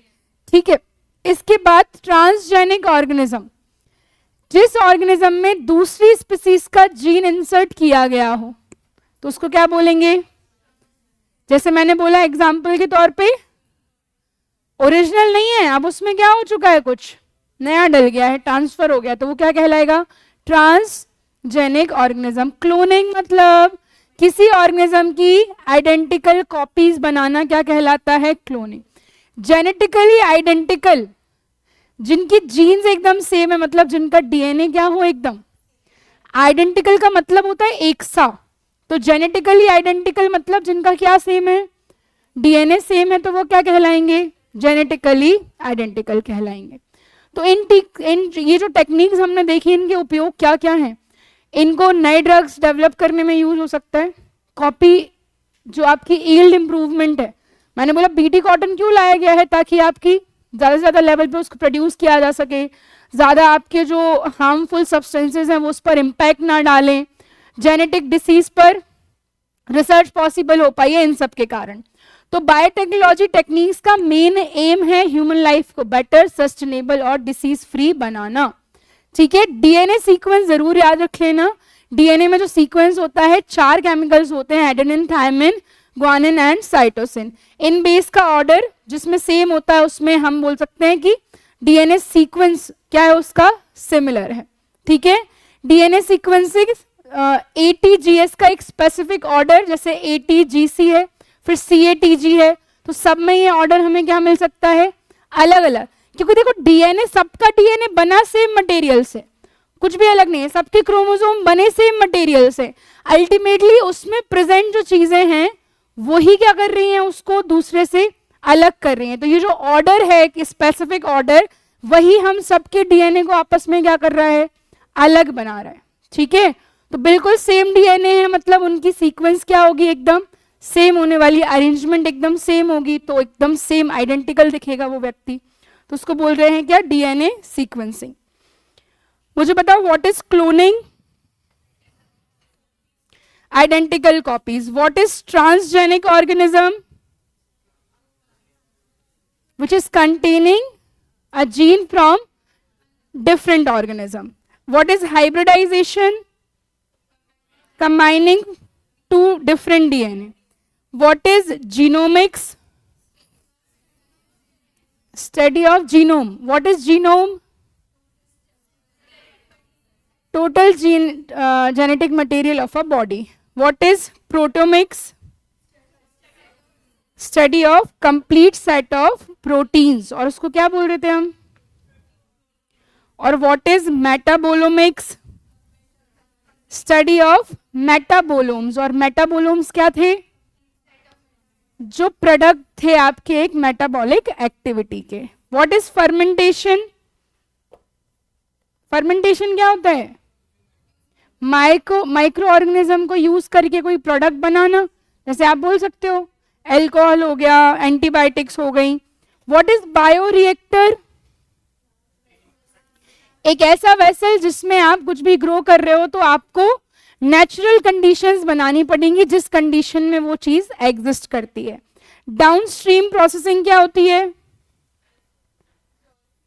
जो लास्ट में आपका फर्मेंटेशन से जो प्रोडक्ट बन रहा है उसको आइसोलेट कर देना एंड प्योरीफाई कर देना, that is downstreaming. What are stem cells, undifferentiated cells, human body या किसी भी बॉडी की वो सेल्स जिनको क्या नहीं दिया गया, कोई काम नहीं दिया गया, तो उससे फिर आप कुछ भी ग्रो कर सकते हो। ह्यूमन बॉडी के बाहर कुछ भी ग्रो अगर करना है तो कौन सी सेल निकाली जाएगी, स्टेम सेल निकाली जाएगी। व्हाट इज आईवीएफ, है ना, लैब में क्या किया जा रहा है, आपका फ्यूज कराया जा रहा है। ठीक, इसके बाद जीन एडिटिंग, प्रिसाइजली मॉडिफाई कर रहे हैं हम उसको, और इसके लिए एक मेथड है जिसका नाम है, और what is polymerase chain reaction, amplify the DNA and allowing for the large quantities. ठीक है, what is gene cloning of gene, what is recombinant DNA technology, DNA अलग अलग डीएनए को मिलाना, रिकम्बिनेंट। बस वॉलिड बायोटेक्नोलॉजी किससे रिलेटेड थी, एथिकल से। Black, gold, yellow, blue, green, grey, white और रेड। अब बात आती है why do we need biotechnology, किन किन सेक्टर्स में। तो हमने ये जो अभी पढ़े ना, रेड, येलो, ब्लू, बस वही आ जाएगा कि हमें एग्रीकल्चर सेक्टर में नीड है ताकि हम क्रॉप को क्या बना सके, जेनेटिकली मॉडिफाई करके उनको पेस्ट रेजिस्टेंट बना सके, कि ज्यादा अगर कीड़े मकोड़े लग गए तो हमारी जो क्रॉप है वो खराब ना हो। ठीक है, इसके बाद जीएमओ। क्या जीएमओ का मतलब क्या था, एक सेल से निकालकर एक डीएनए को निकालकर दूसरे में डाल दिया गया, तो उसमें कुछ मॉडिफिकेशन किया गया, उसके जीन्स में क्या किया है, कुछ मॉडिफाई किया गया है। और ये सब किया किसके थ्रू जाता है, जेनेटिक इंजीनियरिंग, ये याद रखना है। ठीक, फिर आपसे पूछेंगे कि भैया जो क्रॉप्स आप बना रहे हो उन क्रॉप्स का क्या फायदा है, what is the benefit of GM crops. तो हमने देखा कि भाई अलग अलग फील्ड में ये पेस्ट रेजिस्टेंट हो गई, हाई यील्ड की हो गई। हो सकता है हम पहले थोड़े गेहूं डाल रहे थे तो एक पर्टिकुलर अमाउंट ऑफ गेहूं निकल रहा था, अब उतने ही डाले बट एक ज्यादा अमाउंट में क्या निकल के आ रहे हैं, हमें गेहूं निकल के आ रहा है, तो यील्ड बढ़ गई। और वही आपका ज्यादा टॉलरेंट हो गई, डिपेंडेंसी कम हो गई केमिकल पेस्टिसाइड्स पर। अब हम यूज कर रहे हैं क्या, हमने ऑलरेडी उसमें ऐसा मटेरियल डाल दिया, मैंने बताया कि मूंगफली के पेड़ से निकाल करके हमने गेहूं में ऐसा मटेरियल, ऐसा जीन डाल दिया गया है जो गेहूं पर पेस्ट का ज्यादा इंपैक्ट होने ही नहीं देगा, या बारिश का ज्यादा इंपैक्ट होने ही नहीं देगा। तो बेसिक चीजें हैं, कुछ ऐसा है नहीं। बायो फर्टिलाइजर क्या होते हैं, what are bio fertilisers. Bio मतलब, अब जब भी हम बोलेंगे माइक्रो ऑर्गेनिज्म, बायो मतलब, तो जब हम माइक्रो ऑर्गेनिज्म को ही यूज कर रहे हैं एज व्हाट, तो वो क्या कहलाएगा। तो हमने नाइट्रोजन फिक्सेशन पढ़ा था, हमने देखा था कि एक बैक्टीरिया होता है जिसको आप प्लांट की रूट्स में छोड़ दो तो वो एटमॉस्फेयर से नाइट्रोजन लेकर के उसको फिक्स करेगा और उस मोड में कन्वर्ट करेगा जिससे वो प्लांट क्या कर सके, उसको एब्जॉर्ब कर सके। तो ये क्या हो गया आपका बायो फर्टिलाइजर। ठीक, बायो पेस्टिसाइड, पेस्ट क्या होता है, पेस्ट कंट्रोल किसको बोलते हैं, कीटनाशक जो दवाइयां होती हैं वो क्या होते हैं, पेस्टिसाइड। तो बायो पेस्टिसाइड मतलब पेस्टिसाइड में किसका यूज करना, माइक्रो ऑर्गेनिज्म का, तो वो क्या कहलाएगा, बायो पेस्टिसाइड। जैसे बैक्टीरिया, फंजाई या वायरसेस का यूज कर रहे हैं। फिर आ गई biotechnology in health and medicine. तो मेडिसिन में हम नई दवाइयां बना रहे हैं, नए ड्रग्स बना रहे हैं, डिसीज को आइडेंटिफाई करके नई मेथड लेकर के आ रहे हैं कि कैसे कैसे इसको करेक्ट किया जा सकता है, तो वो क्या हो जाएगी आपकी biotech in health and medicine. और इसी में आपका जीन थेरेपी हमने देखा था। सेल थेरेपी क्या थी, व्हाट वाज सेल थेरेपी, जब हमने सेल में देखा कि प्रॉब्लम है तो उस सेल को हटा करके हमने दूसरी सेल डाल दी। हमने देखा जीन थेरेपी क्या है, रिप्लेसमेंट ऑफ जीन। मैंने बोला टिश्यू थेरेपी, तो कुल मिलाकर ये खराब को निकाल करके नया डाल रहे हैं, उसको थेरेपी दे रहे हैं कि भाई ठीक कर दिया है तेरे को। तो सेल थेरेपी हो गई, जीन थेरेपी हो गई, टिश्यू थेरेपी हो गई, सब सेम ही रहेंगे। हेल्थ एंड मेडिसिन में क्या बेनिफिट्स हैं, तो डिसीज का डायग्नोसिस और ट्रीटमेंट बेटर हो जाएगा, मोर्टेलिटी रेट कम हो जाएगा, लाइफ की क्वालिटी इंप्रूव होगी और हेल्थ केयर कॉस्ट भी क्या होगी, कम होगी। एक टाइम था जब एक छोटी सी बीमारी के लिए भी बहुत बड़ा बड़ा खर्च करना था, बट अब क्योंकि रिसोर्सेज अवेलेबल है, दवाइयां आ गई हैं, तो आसानी से फिर कम कॉस्ट में भी क्या हो सकता है, आपका इलाज हो सकता है। तो ये क्या हो गए, बेनिफिट्स हो गए इसके। ठीक, कुछ लग रहा है ऐसा, पढ़ के देख लो, यहां तक 206 तक पढ़ लो। चलो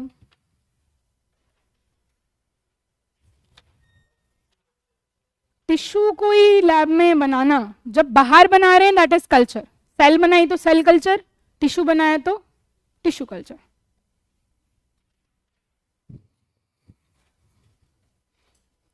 कुछ डाउट है तो पूछो, आपस में मत बातें किया करो, बंदी नहीं हो तो सहेली होने से लगे रहते हैं बिल्कुल। क्या हो गया रे? हाँ समझा रहे तू उसको, एक ही बुक है तो पढ़ो ना, बतिया का ही रहे हो।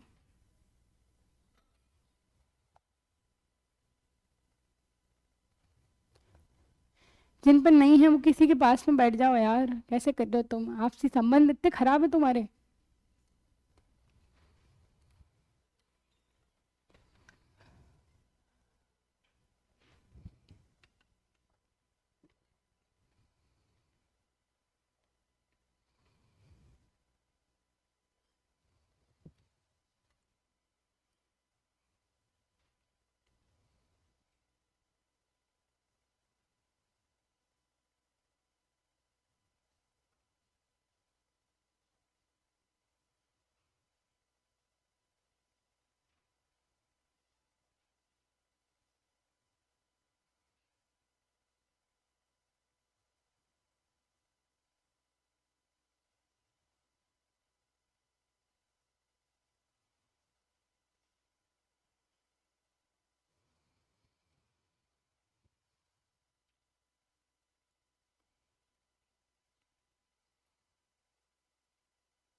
हम्म, किधर?